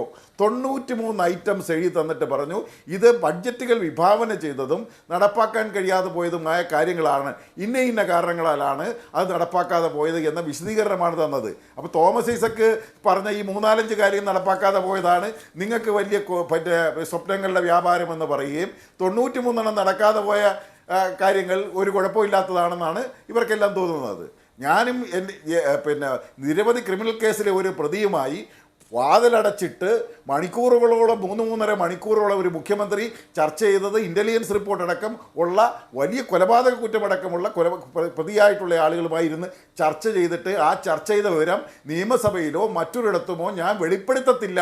അതെനിക്ക് വെളിപ്പെടുത്താൻ പറ്റത്തില്ല. ഏത് അന്വേഷണ ഏജൻസി വന്നാലും ശരി ചോദിച്ചാലും ഞാൻ വെളിപ്പെടുത്താൻ ഉദ്ദേശിക്കുന്നില്ല. അത് രഹസ്യമായി എൻ്റെ മനസ്സിൽ എപ്പോഴും സൂക്ഷിക്കും, അതെൻ്റെ പ്രിവിലേജാണ് എന്ന് പറഞ്ഞ മുഖ്യമന്ത്രിമാർ ഉണ്ട്. ഞാൻ അതിനെക്കുറിച്ചൊന്നും ഞാൻ പറഞ്ഞു പോകുന്നില്ല. അപ്പോൾ ഓരോരുത്തരും ഉപയോഗിച്ച പ്രിവിലേജുകളും അതിനെയെല്ലാം വകവെച്ച് കൊടുത്തിരുന്ന അനുഭവങ്ങളൊക്കെ ഇവിടെ ഉണ്ട് എന്ന് അറിയാൻ വേണ്ടി ഞാൻ പറഞ്ഞതേ ഉള്ളൂ. ഞാൻ അതിലേക്ക് വിശദാംശങ്ങളിലേക്കൊന്നും പോകുന്നില്ല. ഞാൻ പറയുന്നത് ഇതിനകത്ത് ഇതില് നമ്മളിപ്പോൾ ഇതിൻ്റെ ഈ കിഫ്ബി പദ്ധതി സ്വപ്ന വ്യാപാരമാണോ? ഞാൻ എത്രയോ പദ്ധതികളാണ് ഞാൻ കഴിഞ്ഞ ദിവസം നമ്മൾ പിന്നെ തിരുവല്ല പിന്നെ അമ്പലപ്പുഴ പാത, ആ പാത റോഡ് ഉദ്ഘാടനത്തിൻ്റെ അവിടെ വന്ന ജനക്കൂട്ടം വന്നിട്ട് ഓരോരുത്തർ പറയുന്നത് ഇത് അന്തർദേശീയ നിലവാരമുള്ള റോഡുകളും ഇതെല്ലാം ഈ കേരളത്തിൽ റോഡുകളും പാലങ്ങളും എല്ലാം നിർമ്മിച്ച് ഉദ്ഘാടനം ചെയ്യുന്ന ഒന്ന് സന്ദീപ് വാര്യർ കാണുന്നില്ലേ? ശരി, സ്വപ്നങ്ങളുടെ വ്യാപാരിയായിട്ടാണ് കാണുന്നത്. ശരി, സ്കൂളുകളെല്ലാം നമുക്ക് ഇനിയിപ്പോ ഓരോ വിഷയങ്ങളുടെയും വിശദമായിട്ടുള്ള പരിശോധനയിലേക്ക് പോകണമെങ്കിൽ പോവാം. ശ്രീ ആരിഫ് എം പി, എനിക്ക് ചെറിയൊരു ഇടവേള ആവശ്യമുണ്ട്. ഇടവേളയ്ക്ക് ശേഷം ഞാൻ വരാം. ഇടവേളയ്ക്ക് ശേഷം വരാം. ചർച്ചയിലേക്ക് വീണ്ടും നമുക്കിനി പെട്ടെന്ന് ഓരോരോ വിഷയങ്ങളിലേക്ക് പോകാമെന്ന് തോന്നുന്നു. ശ്രീ എൻ കെ പ്രേമചന്ദ്രൻ, ഇതിൻ്റെ പ്രൊസീജിയറൽ പ്രശ്നങ്ങൾ ധനമന്ത്രി അത് പോകട്ടെ, അതിൽ നിയമപ്രശ്നങ്ങൾ ഉണ്ടെങ്കിൽ അത് ഞാൻ നേരിട്ടോളാം, നിയമസഭയിൽ നിന്ന് പ്രിവിലേജിൻ്റെ പ്രശ്നമുണ്ടെങ്കിൽ അത് നേരിട്ട് കൊള്ളാം എന്ന് പറഞ്ഞിട്ടുണ്ട്. അപ്പോൾ അത് മാറ്റിവെച്ച് ഈ കാര്യത്തിന് ഉത്തരം പറയൂ എന്നാണ് പ്രതിപക്ഷത്തോട് പറയുന്നത്. ആ കാര്യമെന്ന് പറയുന്നത് ഈ CAGയുടെ നിഗമനങ്ങൾ വന്നാൽ ഇപ്പോൾ ആയിരക്കണക്കിന് കിലോമീറ്റർ റോഡുകൾ പൂർത്തീകരിച്ച, നിരവധി സ്കൂളുകൾ ഹൈടെക് ആക്കിയ, താലൂക്ക് ആശുപത്രികൾ പണിത, എല്ലാ വീട്ടിലും ഇൻ്റർനെറ്റ് എത്തിക്കാനുള്ള K-ഫോൺ പദ്ധതി വിഭാവനം ചെയ്യുന്ന, വൈദ്യുതി ക്ഷാമം പരിഹരിക്കാനുള്ള ട്രാൻസ്ഗ്രിഡ് പദ്ധതി വിഭാവനം ചെയ്യുന്ന, കേരളം പ്രതീക്ഷിക്കുന്ന പദ്ധതികളുടെയൊക്കെ ഒരു പ്രധാനപ്പെട്ട ബാക്ക് ബോണായി നിൽക്കുന്ന ഈ പദ്ധതി അല്ലെങ്കിൽ ഈ സംവിധാനം ഭരണഘടനാ വിരുദ്ധമാണ്, ഇത് നിന്നു പോവുകയാണ് എന്ന അവസ്ഥ വന്നാൽ ആ കാര്യത്തിലെ UDFൻ്റെ നിലപാട് എന്ത് എന്നാണ് ഇന്ന് തോമസ് ഐസക് ചോദിച്ചത്. ഇന്നലെ മുഖ്യമന്ത്രിയും ആ ചോദ്യങ്ങൾ ചോദിച്ചിരുന്നു. അതായത് കിഫ്ബി വഴി നടപ്പാക്കുന്ന പദ്ധതികൾ തടസ്സപ്പെട്ടാൽ അത് പറ്റില്ല എന്ന് വന്നാൽ അപ്പോൾ എന്താണ് പ്രതിപക്ഷത്തിൻ്റെ നിലപാട് എന്നുള്ളത്? ഒന്ന്, ഇത് സംബന്ധിച്ച CNAGയുടെ നിയമനങ്ങളെ സംബന്ധിച്ചിടത്തോളം ഇപ്പോഴും ഒരു വ്യക്തതയില്ല. ധനമന്ത്രിക്ക് ലഭ്യമായിട്ടുള്ള റിപ്പോർട്ടിൻ്റെ ഉള്ളടക്കം മനസ്സിലാക്കിക്കൊണ്ട് അദ്ദേഹം പറയുന്ന കാര്യങ്ങൾ ഇന്നത്തെ ഒരു സാഹചര്യത്തിൽ വിശ്വാസ്യത നഷ്ടപ്പെട്ട ധനമന്ത്രിയുടെ വാക്കുകൾക്ക് പോലും ഒരു വിലയില്ലാതായി തീർന്നിരിക്കുന്നു. അതുകൊണ്ട് തന്നെ അദ്ദേഹം ഉന്നയിക്കുന്ന ചോദ്യത്തിന് യാതൊരു വിശ്വാസ്യതയും പ്രസക്തിയുമില്ല. ഇത് ഈ പറയുന്ന റിപ്പോർട്ടിൽ ഉണ്ടോ ഇല്ലയോ എന്നതിനെ സംബന്ധിച്ച് പോലും ഒരു വ്യക്തതയും നമ്മുടെ മുമ്പിലില്ല. പിന്നെ രണ്ടാമത്തെ പ്രശ്നം, ഇത് കിഫ്ബി ഭരണഘടനാ വിരുദ്ധമാണോ അല്ലയോ എന്ന പ്രശ്നമല്ല ചർച്ച ചെയ്യുന്നത്. കിഫ്ബി വിദേശ വായ്പ എടുത്ത് മസാല ബോണ്ട് ഇഷ്യൂ ചെയ്തുകൊണ്ട് വിദേശ വായ്പ എടുത്തതുമായി ബന്ധപ്പെട്ട പ്രശ്നമാണ് ചർച്ച ചെയ്യുന്നത്. നമുക്കറിയാം, ഇപ്പോൾ വികസന പ്രവർത്തനങ്ങളെ സംബന്ധിച്ച് ഇങ്ങനെ നിരന്തരം സംസാരിച്ചു കൊണ്ടിരിക്കുകയാണ് ഇവരെല്ലാവരും. ഇതിനു മുമ്പ് കേരളത്തിൽ വികസന പ്രവർത്തനങ്ങൾ നടന്നിട്ടില്ലേ? ഞാൻ ചോദിക്കട്ടെ, നാളിതുവരെയായി ഈ കിഫ്ബി എന്ന് പറയുന്ന ഏജൻസി സമാഹരിച്ചിട്ടുള്ള ഫൈനാൻസ് എത്രയാണ്, ഫണ്ട് എത്രയാണ്? 15,617 കോടി രൂപയാണ്. ഈ 15,617 കോടി രൂപയാണ് ഈ കാലം അത്രയും കൊണ്ട് സമാഹരിച്ച തുക. അതിൽ 13,000-ലധികം കോടി രൂപ എന്ന് പറയുന്നത് നേരത്തെ സംസ്ഥാനത്തിൻ്റെ കൺസോളിഡേറ്റഡ് ഫണ്ടിലേക്ക് ഒഴുകി വന്ന പണമാണ്. ആ പണം ഉപയോഗിച്ച് മുൻകാലങ്ങളിൽ വികസന പ്രവർത്തനം നടത്തിയിട്ടുണ്ട്. കിഫ്ബി എന്ന് പറയുന്ന ഒരു മിഡിൽ ഏജൻസി ഉപയോഗിച്ചിട്ടല്ല, സംസ്ഥാനത്തിൻ്റെ ഭരണവകുപ്പുകൾ ഉപയോഗിച്ചുകൊണ്ട് സമാന സ്വഭാവത്തിലുള്ള എത്രയോ വികസനങ്ങൾ നടന്നിട്ടുണ്ട്. കണ്ണൂർ വിമാനത്താവളം നടന്നത് കിഫ്ബിയുടെ സഹായത്തോടു കൂടിയാണോ? സ്മാർട്ട് സിറ്റി പ്രോജക്റ്റ് പൂർത്തീകരിച്ചത് കിഫ്ബിയുടെ സഹായത്തോടു കൂടിയാണോ? നാഷണൽ ഹൈവേ ബൈപ്പാസുകൾ ഉൾപ്പെടെയുള്ള വൻകിട പദ്ധതികൾ നിരവധി പൂർത്തീകരിച്ചത്, വിഴിഞ്ഞം തുറമുഖത്തിന്റെ നിർമ്മാണം നടന്നത് ഉൾപ്പെടെയുള്ള വൻകിട വികസന പ്രോജക്റ്റുകൾ സ്പെഷ്യൽ പർപ്പസ് വെഹിക്കിൾ ഉണ്ടാക്കി മുൻകാല ഗവൺമെന്റിന്റെ കാലയളവിൽ ആരംഭിക്കുകയും പൂർത്തീകരിക്കുകയും പല ഗവൺമെന്റും LDF ആയിക്കോട്ടെ UDF ആയിക്കോട്ടെ ശരി, കിഫ്ബി എന്ന് പറയുന്ന ഓർഗനൈസേഷൻ അല്ല, അവിടെയുള്ള ഒരു സംശയം ശ്രീ N. K. പ്രേമചന്ദ്രൻ, അങ്ങനെയാണെങ്കിൽ ഇനി എല്ലാ പദ്ധതികൾക്കും അല്ലെങ്കിൽ എല്ലാ വൻകിട പദ്ധതികൾക്കും അങ്ങനെ പ്രത്യേകം SPVകൾ വേണ്ട എന്ന് വെച്ച് ഈ കിഫ്ബി മോഡലിൽ ഒരൊറ്റ സംവിധാനമാക്കിയാൽ എന്താണ് കുഴപ്പം? അത് നേരത്തെ തന്നെ ഇവിടെ നിലവിലുള്ളതാണല്ലോ എന്ന് അങ്ങ് ചൂണ്ടിക്കാണിക്കുന്നു. തോമസ് ഐസക് പറയുന്നു ആന്വിറ്റി പദ്ധതികൾ നിലവിലുള്ളതാണ്, ഇത് കുറെ കൂടി വിപുലമായ വിധത്തിൽ ഒരു ഗ്രോവിംഗ് ആന്വിറ്റി പദ്ധതി എന്നുള്ള നിലയിൽ ഞങ്ങൾ നടപ്പാക്കുന്നു. അപ്പോൾ നിലവിൽ കാലാകാലങ്ങളായി സർക്കാരുകൾ ചെയ്തു വരുന്നതാണ്, അതിന് കേന്ദ്രീകൃതമായ ഒരു ബോഡി ഉണ്ടാവുകയും ആ ബോഡി ഈ പ്രവർത്തനങ്ങൾ നേരിട്ട് നടപ്പാക്കുകയും ചെയ്യുന്നത് കൊണ്ട് മാത്രം എന്ത് പ്രശ്നമുണ്ടാവാനാണ്? അതാണ് ഏറ്റവും മൗലികമായ പ്രശ്നം. നേരത്തെ ശ്രീ ജോസഫ് മാത്യു ചൂണ്ടിക്കാണിച്ചത് അഭിലാഷ്, തെരഞ്ഞെടുക്കപ്പെടുന്ന നിയമസഭയ്ക്കും നിയമസഭയിൽ നിന്ന് തെരഞ്ഞെടുക്കപ്പെടുന്ന അല്ലെങ്കിൽ ഭൂരിപക്ഷത്തിന്റെ അടിസ്ഥാനത്തിൽ തെരഞ്ഞെടുക്കപ്പെടുന്ന ജനകീയ മന്ത്രിസഭയ്ക്കും ഒരു അധികാരവുമില്ല. ഇതെവിടെയാണ് ഇത് തീരുമാനിക്കുന്നത്? മുഖ്യമന്ത്രി ചെയർമാനും ധനമന്ത്രി വൈസ് ചെയർമാനും അത് കഴിഞ്ഞാൽ ലോ സെക്രട്ടറിയും ഫൈനാൻസ് സെക്രട്ടറിയും ചീഫ് സെക്രട്ടറിയും പിന്നെ ഇൻഡിപെൻഡന്റ് മെമ്പേഴ്സും അംഗങ്ങളായിട്ടുള്ള ഒരു സ്വതന്ത്ര ബോർഡ്, ഇപ്പോൾ പറയുന്ന ഒരു കോർപ്പറേറ്റ് എൻറ്റിറ്റി. മറ്റേതാണെന്നുണ്ടെങ്കിൽ സ്പെഷ്യൽ പർപ്പസ് വെഹിക്കിൾ പ്രകാരമുള്ള കാര്യങ്ങളാണെന്നുണ്ടെങ്കിൽ തീർച്ചയായിട്ടും നിയമസഭയുടെയും മന്ത്രിസഭയുടെയും അക്കൗണ്ടബിലിറ്റി ഉണ്ട്. അതുകൊണ്ടാണ് ശ്രീ G. സുധാകരൻ പറഞ്ഞത് ഇത് ബഗനാണ് എന്ന് പറഞ്ഞത് അതുകൊണ്ടാണ്. വാട്ടർ അതോറിറ്റി വിയോജിച്ചത് അതുകൊണ്ടാണ്. അപ്പോൾ ഒരു സമാന്തര ഭരണ സംവിധാനം, നവലിബറൽ സാമ്പത്തിക നയങ്ങളെ പിൻപറ്റിക്കൊണ്ട് ശ്രീ തോമസ് ഐസക് ഒരു സമാന്തര ഭരണ സംവിധാനം കേരളത്തിൽ രൂപപ്പെടുത്തുകയാണ്. ജനാധിപത്യ സമിതികളെയും ജനായത്ത സമിതികളെയും ഒക്കെ മാറ്റി നിർത്തിക്കൊണ്ട് ഒരു പ്രത്യേക അവർക്കാർക്കും വൈദഗ്ധ്യമില്ല എന്ന് വരുത്തി തീർത്തുകൊണ്ട് കിഫ്ബി എന്നൊരു ബോർഡ്. ഇതുതന്നെയാണ് PWCയുടെ കാര്യത്തിൽ കേരളത്തിൽ നടന്നത്. സെക്രട്ടേറിയറ്റ് മന്ദിരത്തിനുള്ളിൽ പ്രൈസ് വാട്ടർ ഹൗസ് കൂപ്പേഴ്സ് എന്ന് പറയുന്ന ആഗോള കൺസൾട്ടൻസിക്ക് ഓഫീസ് തുറക്കാൻ കാരണമായി അന്നത്തെ ട്രാൻസ്പോർട്ട് സെക്രട്ടറി എന്താ പറഞ്ഞത്? സെക്രട്ടേറിയറ്റിലെ ഉദ്യോഗസ്ഥന്മാർക്കും സിവിൽ സർവീസ് ഉദ്യോഗസ്ഥന്മാർക്ക് കാര്യക്ഷമതയും കഴിവുമില്ലാത്തതുകൊണ്ട് ഇത്തരത്തിലൊരു ഏജൻസി. ഇതിനെയാണ് ഞങ്ങൾ പറയുന്നത് നവലിബറലിസം. ശരി, നഗ്നമായ നവലിബറൽ നയങ്ങൾ നടപ്പാക്കുന്നതിന്റെ ഏജന്റായി കേരളത്തിലെ ധനമന്ത്രി മാറിക്കഴിഞ്ഞിരിക്കുന്നു. ശരി, അതുകൊണ്ടാണ് ലണ്ടൻ സ്റ്റോക്ക് എക്സ്ചേഞ്ചിൽ പോയി മണിയടിച്ചുകൊണ്ട് ലണ്ടൻ സ്റ്റോക്ക് എക്സ്ചേഞ്ച് ലോക മുതലാളിത്ത ശക്തികൾക്ക് വേണ്ടി തുറന്നുകൊടുത്തത് ധനമന്ത്രിയും മുഖ്യമന്ത്രിയും കൂടി ചേർന്ന്. ഇതല്ലാതെ ബദലില്ലേ? ഓക്കെ, അതാണ് താങ്കൾ പ്രാവർത്തികമാക്കാൻ വേറെ ബദലില്ലേ? ശരി, വേറെ ബദലില്ലേ എന്നൊരു ചോദ്യം ഉയരുന്നുണ്ട്. ശ്രീ ജോസഫ് സി മാത്യു, നോക്കൂ, മൂലധന ചെലവിന് സർക്കാരിനെ സംബന്ധിച്ച് പണമില്ലാത്ത അവസ്ഥയുണ്ട്. ഇവിടുത്തെ റവന്യൂ എക്സ്പെൻഡിച്ചർ അറിയാമല്ലോ അങ്ങേക്ക്. അപ്പോൾ സർക്കാരിന് കടമെടുക്കാൻ കഴിയില്ല, അതിന് ക്യാപ്പുണ്ട്, പരിധിയുണ്ട്, ഈ FRBM ആക്ട് നിലവിലുണ്ട്, അടിസ്ഥാന സൗകര്യ വികസനം നടക്കുകയും വേണം. അത് അങ്ങനെയുള്ള ഒരു സിറ്റുവേഷനിൽ ധനമന്ത്രി തോമസ് ഐസക് അദ്ദേഹം ഇന്ന് അതിൻ്റെ ബിസിനസ് മോഡൽ വിശദീകരിക്കുന്നു എന്ന് മാത്രമല്ല, ഇതൊരിക്കലും ഒരു സർക്കാരിന് ഇപ്പോൾ കൊടുക്കുന്ന പണം, ഇപ്പോൾ കൊടുക്കുന്ന വിഹിതമല്ലാതെ, നികുതി വിഹിതമല്ലാതെ അതിൽ കൂടുതലുള്ള യാതൊരു തരത്തിലുള്ള പ്രശ്നങ്ങൾ ഉണ്ടാക്കില്ല, ബാധ്യത ഉണ്ടാക്കില്ല, അതിൻ്റെ ബിസിനസ് മോഡൽ ഇന്നതാണ് എന്ന് വിശദീകരിക്കുകയും ചെയ്യുന്നു. ഇത് ഇടതുപക്ഷ സമീപനമാണോ അല്ല നവലിബറൽ സമീപനമാണോ എന്ന വിമർശനം ഉന്നയിക്കാം എന്നുള്ളതിനപ്പുറത്ത് ഒരു സർക്കാരിനെ സംബന്ധിച്ച് അടിസ്ഥാന സൗകര്യ വികസന പദ്ധതികൾ നടപ്പാക്കാനുള്ള ഒരു സംവിധാനം എന്നുള്ള നിലയിൽ കണ്ടുകൂടെ? ഇപ്പോൾ UDF വന്നാൽ കിഫ്ബിയെ ഒഴിവാക്കുന്നുണ്ടോ?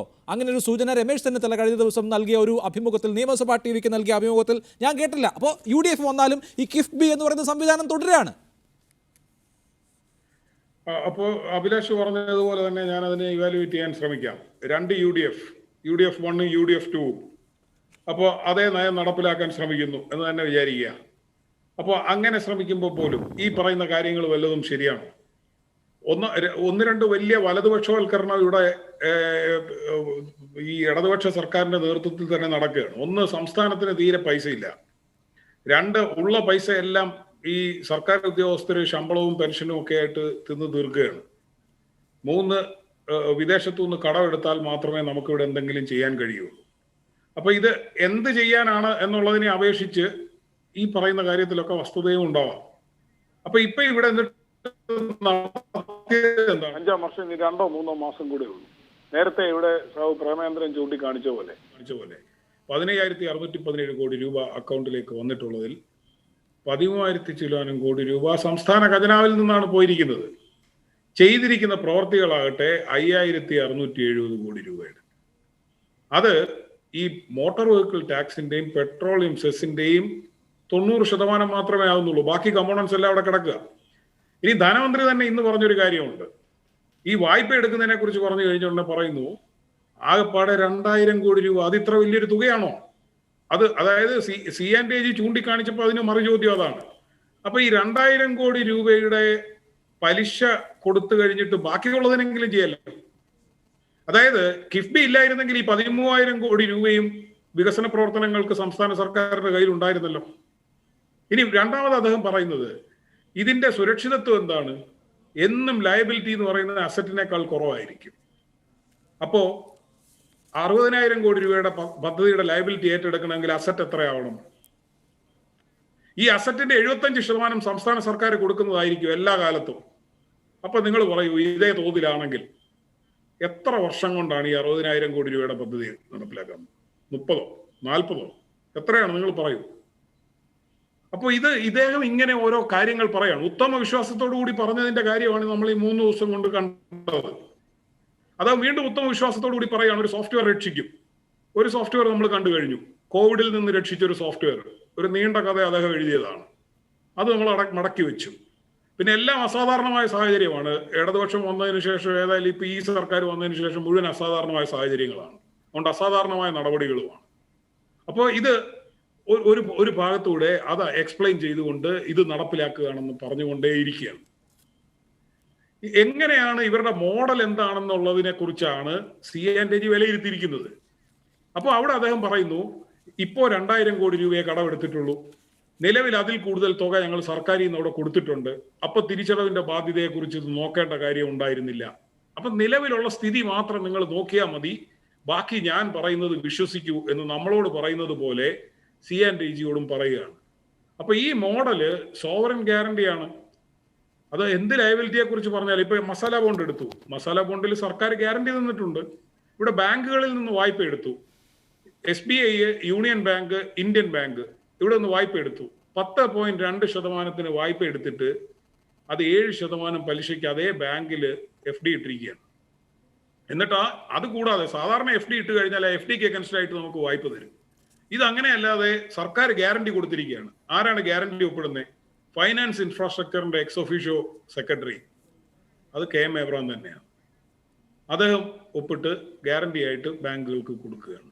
അപ്പൊ ഇങ്ങനെ യാതൊരു പ്രൂഡന്റ് ഫൈനാൻഷ്യൽ പ്രാക്ടീസും ഇല്ലാതെ ഞാൻ നിങ്ങളുടെ മാധ്യമത്തോട് റിക്വസ്റ്റ് ചെയ്യുന്നത്, നിങ്ങൾ കിഫ്ബി അപ്പോയിന്റ് ചെയ്ത ഓഡിറ്റർ കൊടുത്തിരിക്കുന്ന ഓഡിറ്റ് റിപ്പോർട്ടുകൾ എടുത്ത് പരിശോധിക്കണം. അസറ്റ് ലയബിലിറ്റി മാനേജ്മെന്റ് പ്രോപ്പർ അല്ല എന്ന് ആ ഓഡിറ്റർ തന്നെ ഇവരെ അറിയിച്ചിട്ടുണ്ട്. ശരി. എന്നിട്ട് ഇവർ അത് മാനേജ്മെന്റ് വളരെ വൈദഗ്ധ്യത്തോടു കൂടി ചെയ്യുന്നു. അത് എല്ലാ കാലത്തും ചെയ്യാൻ ഒരു സോഫ്റ്റ്വെയർ ഉണ്ട്. അതുകൊണ്ട് നമ്മൾ ഇതെല്ലാം വിശ്വസിച്ചു കൊള്ളണം എന്ന് നമ്മളോട് പറയുകയാണ്. ഞാൻ ഒരു കാര്യമേ പറയുന്നുള്ളൂ, ഈ പദ്ധതികളെല്ലാം വേണം. ഈ പദ്ധതികളെല്ലാം നടപ്പിലാക്കിയിരിക്കുന്നത് നമ്മൾ കൊടുത്ത നികുതി പണം കൊണ്ടാണ്. അത് വിനിയോഗിക്കാനുള്ള അവകാശം നമ്മൾ ജനാധിപത്യപരമായി കൊടുത്തിരിക്കുന്നത് നമ്മുടെ ക്യാബിനറ്റിനാണ്. അതുകൊണ്ട് കിഫ്ബി എന്നതിന്റെ തലക്കുറി എഴുതുന്നതിന് പകരം പിണറായി സർക്കാർ എന്ന് എഴുതി വെക്കണം. ശരി. ഈ അധിനിവേശത്തിന്റെ സാധനം കൊണ്ട് ഞങ്ങളുടെ തലയിൽ അടിക്കണ്ട. ശരി. അതിന് വേറെ ലോൺ എടുക്കുന്ന കാര്യം വരട്ടെ, വായ്പ എടുത്തവർ നടത്തട്ടെ, അത് വേറെ കാര്യം. കൺസോളിഡേറ്റഡ് ഫണ്ടിൽ നിന്ന് അങ്ങോട്ട് പണം കൊടുക്കുകയും കിഫ്ബിയിൽ നിന്ന് 1 രൂപ പോലും തിരിച്ചിങ്ങോട്ട് വരാതിരിക്കുകയും ചെയ്യുമ്പോൾ, നിങ്ങൾ നേരത്തെ പറഞ്ഞ ഇത്ര മോശപ്പെട്ട സാമ്പത്തിക സ്ഥിതിയുള്ള ഈ സംസ്ഥാനത്ത് നിങ്ങൾ ആലോചിച്ച് നോക്കൂ, 1 മാസത്തെ ശമ്പളം ജീവനക്കാരിൽ നിന്ന് പിടിച്ച ആ മാസം പോലും ഈ മോട്ടോർ വെഹിക്കിൾ ടാക്സിന്റെയും പെട്രോളിയം സെസ്സും കിഫ്ബിയുടെ അക്കൗണ്ടിലേക്ക് മാറ്റി. അപ്പൊ ഇത് എല്ലാ കാലത്തും പ്രൊജക്ട് ചെയ്യും. ഞാൻ ഒരു കാര്യം കൂടി ചോദിക്കട്ടെ അഭിലാഷ്, ഇവിടെ ലോക്ക്ഡൌൺ ഉണ്ടായി, അന്ന് പെട്രോളിയം സെസ് എത്രയായിരുന്നു? ഇവിടെ ഓട്ടോമൊബൈൽ ഇൻഡസ്ട്രി ഇടിഞ്ഞു എത്രയായിരുന്നു സെസ്? ഈ പ്രൊഡിക്ഷൻ ഇങ്ങനെ നിൽക്കും, അതിങ്ങനെ എല്ലാ കാലത്തും ഇങ്ങനെ പ്രൊഡിക്റ്റ് ചെയ്യാവുന്ന രീതിയിൽ ഒരു സോഫ്റ്റ്വെയർ ഉണ്ടെന്ന് പറഞ്ഞാൽ അങ്ങനെ ഒരു സോഫ്റ്റ്വെയർ അങ്ങനെ കഴിവുള്ള ഒരു സോഫ്റ്റ്വെയർ ലോകത്തുണ്ടോ? നമ്മൾ ആ രംഗത്ത് പ്രവർത്തിക്കുന്നവരാണെന്ന് അറിഞ്ഞാൽ കൊള്ളാം. ശരി, ഓക്കെ, അത് ഒരു വാലിഡ് ആയിട്ടുള്ള ചോദ്യമാണ്. തീർച്ചയായിട്ടും ധാരാളം ചോദ്യങ്ങൾക്ക് ഉത്തരം ധനമന്ത്രി തോമസ് ഐസക് പറയേണ്ടി വരും. ശ്രീ സന്ദീപ് വാര്യർ, ഇവിടെ ശ്രീ NK പ്രേമചന്ദ്രനും ശ്രീ ജോസഫ് സി മാത്യുവും അവരുടെ രാഷ്ട്രീയത്തിൻ്റെ കൂടി അടിത്തറയിലാണ് വിമർശനം ഉന്നയിക്കുന്നത്. BJPയുടെ പ്രതിനിധിയായ താങ്കളെ സംബന്ധിച്ച് അങ്ങനെ ഒരു രാഷ്ട്രീയ പ്രശ്നം ഇക്കാര്യത്തിലുണ്ടോ? കേന്ദ്ര സർക്കാരിന് അങ്ങനെ ഒരു രാഷ്ട്രീയ നയം ഉണ്ടോ? ഐസക് തന്നെ കഴിഞ്ഞ ദിവസം ചൂണ്ടിക്കാണിച്ചു NTPCയും NHAയും ഒക്കെ ഇങ്ങനെ വിദേശ വിപണിയിൽ നിന്ന് തന്നെ ധനസമാഹരണം നടത്തുന്നുണ്ട്, മസാല ബോണ്ട് വഴിയുള്ള ധനസമാഹരണം നടത്തിയതിൻ്റെ ഉദാഹരണം. അങ്ങനെ വായ്പ എടുത്ത് ഇത്തരത്തിൽ ഒരു പ്രത്യേക എൻറ്റിറ്റിയെ കൊണ്ട് വായ്പ എടുപ്പിച്ച് അവരെ കൊണ്ട് അടിസ്ഥാന സൗകര്യ വികസന പദ്ധതികൾ നടപ്പാക്കുന്നതിൽ എന്തെങ്കിലും രാഷ്ട്രീയ വിഷയം BJPക്കുണ്ടോ?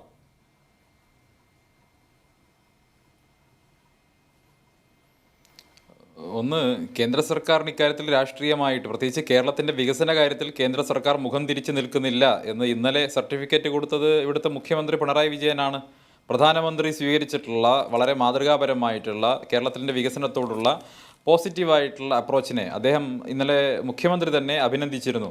അപ്പോൾ ഇന്ന് ധനകാര്യമന്ത്രി അല്ലെങ്കിൽ ഇന്നലെയോ തന്നെ ധനകാര്യമന്ത്രി മറ്റൊരു അഭിപ്രായം പറഞ്ഞാൽ അതിൽ ഏത് അഭിപ്രായമാണ് സംസ്ഥാന സർക്കാരിൻ്റെ എന്നറിയണം. ഒന്ന്.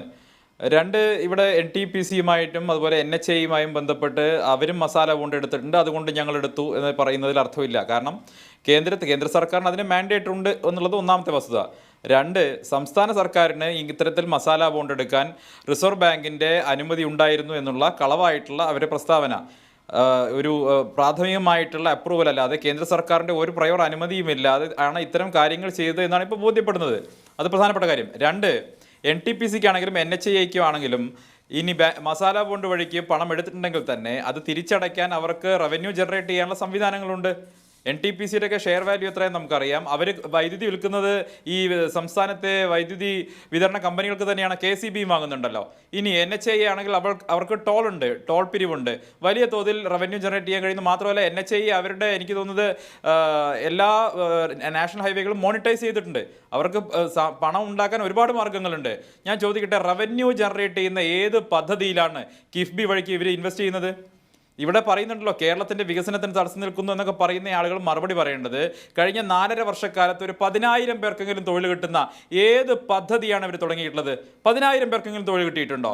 ഏതെങ്കിലും ഒരു വ്യവസായം കിഫ്ബി വഴിക്ക് നിങ്ങൾക്ക് തുടങ്ങാൻ പറ്റിയിട്ടുണ്ടോ? ഇല്ലല്ലോ. അപ്പോൾ റവന്യൂ ജനറേറ്റ് ചെയ്യണം. ഇവിടെ പ്രധാനപ്പെട്ട പ്രശ്നം എന്ന് പറയുന്നത് നിങ്ങൾ ഏത് പദ്ധതിയിൽ ഇൻവെസ്റ്റ് ചെയ്യുന്നു എന്നല്ല. ഇവിടെ സാമ്പത്തിക വിദഗ്ധരായിട്ടുള്ള ആളുകളൊക്കെ ഉണ്ടല്ലോ, അവർ പറയട്ടെ. ഈ ലോങ് ടേം ലോൺ എടുക്കുന്ന സമയത്ത് ഈ ഷോർട്ട് ടേം അസറ്റുകൾ ക്രിയേറ്റ് ചെയ്യുന്ന പദ്ധതികളിൽ ഇൻവെസ്റ്റ് ചെയ്യുന്നത് ശരിയാണോ? വളരെ ലോങ് ടേം, ഉദാഹരണത്തിന് നമ്മൾ ഭവന വായ്പ എടുക്കുകയാണ്, അതിന് 30 വർഷത്തെ വരെ നമുക്ക് സമയം കിട്ടും, തിരിച്ചടയ്ക്കാനുള്ള സമയം കിട്ടും. കാരണം എന്താ? വീട് അവിടെ നിൽക്കുകയാണ്. പക്ഷേ നമ്മളൊരു വാഹനം എടുക്കുന്ന സമയത്ത്, ഒരു വാഹനം വാങ്ങുന്ന സമയത്ത് തന്നെ 7 വർഷത്തെ മാത്രം കാലാവധി കിട്ടും ലോണിന്. കാരണം എന്താ? 6-7 വർഷത്തെ കാലാവധി കിട്ടും.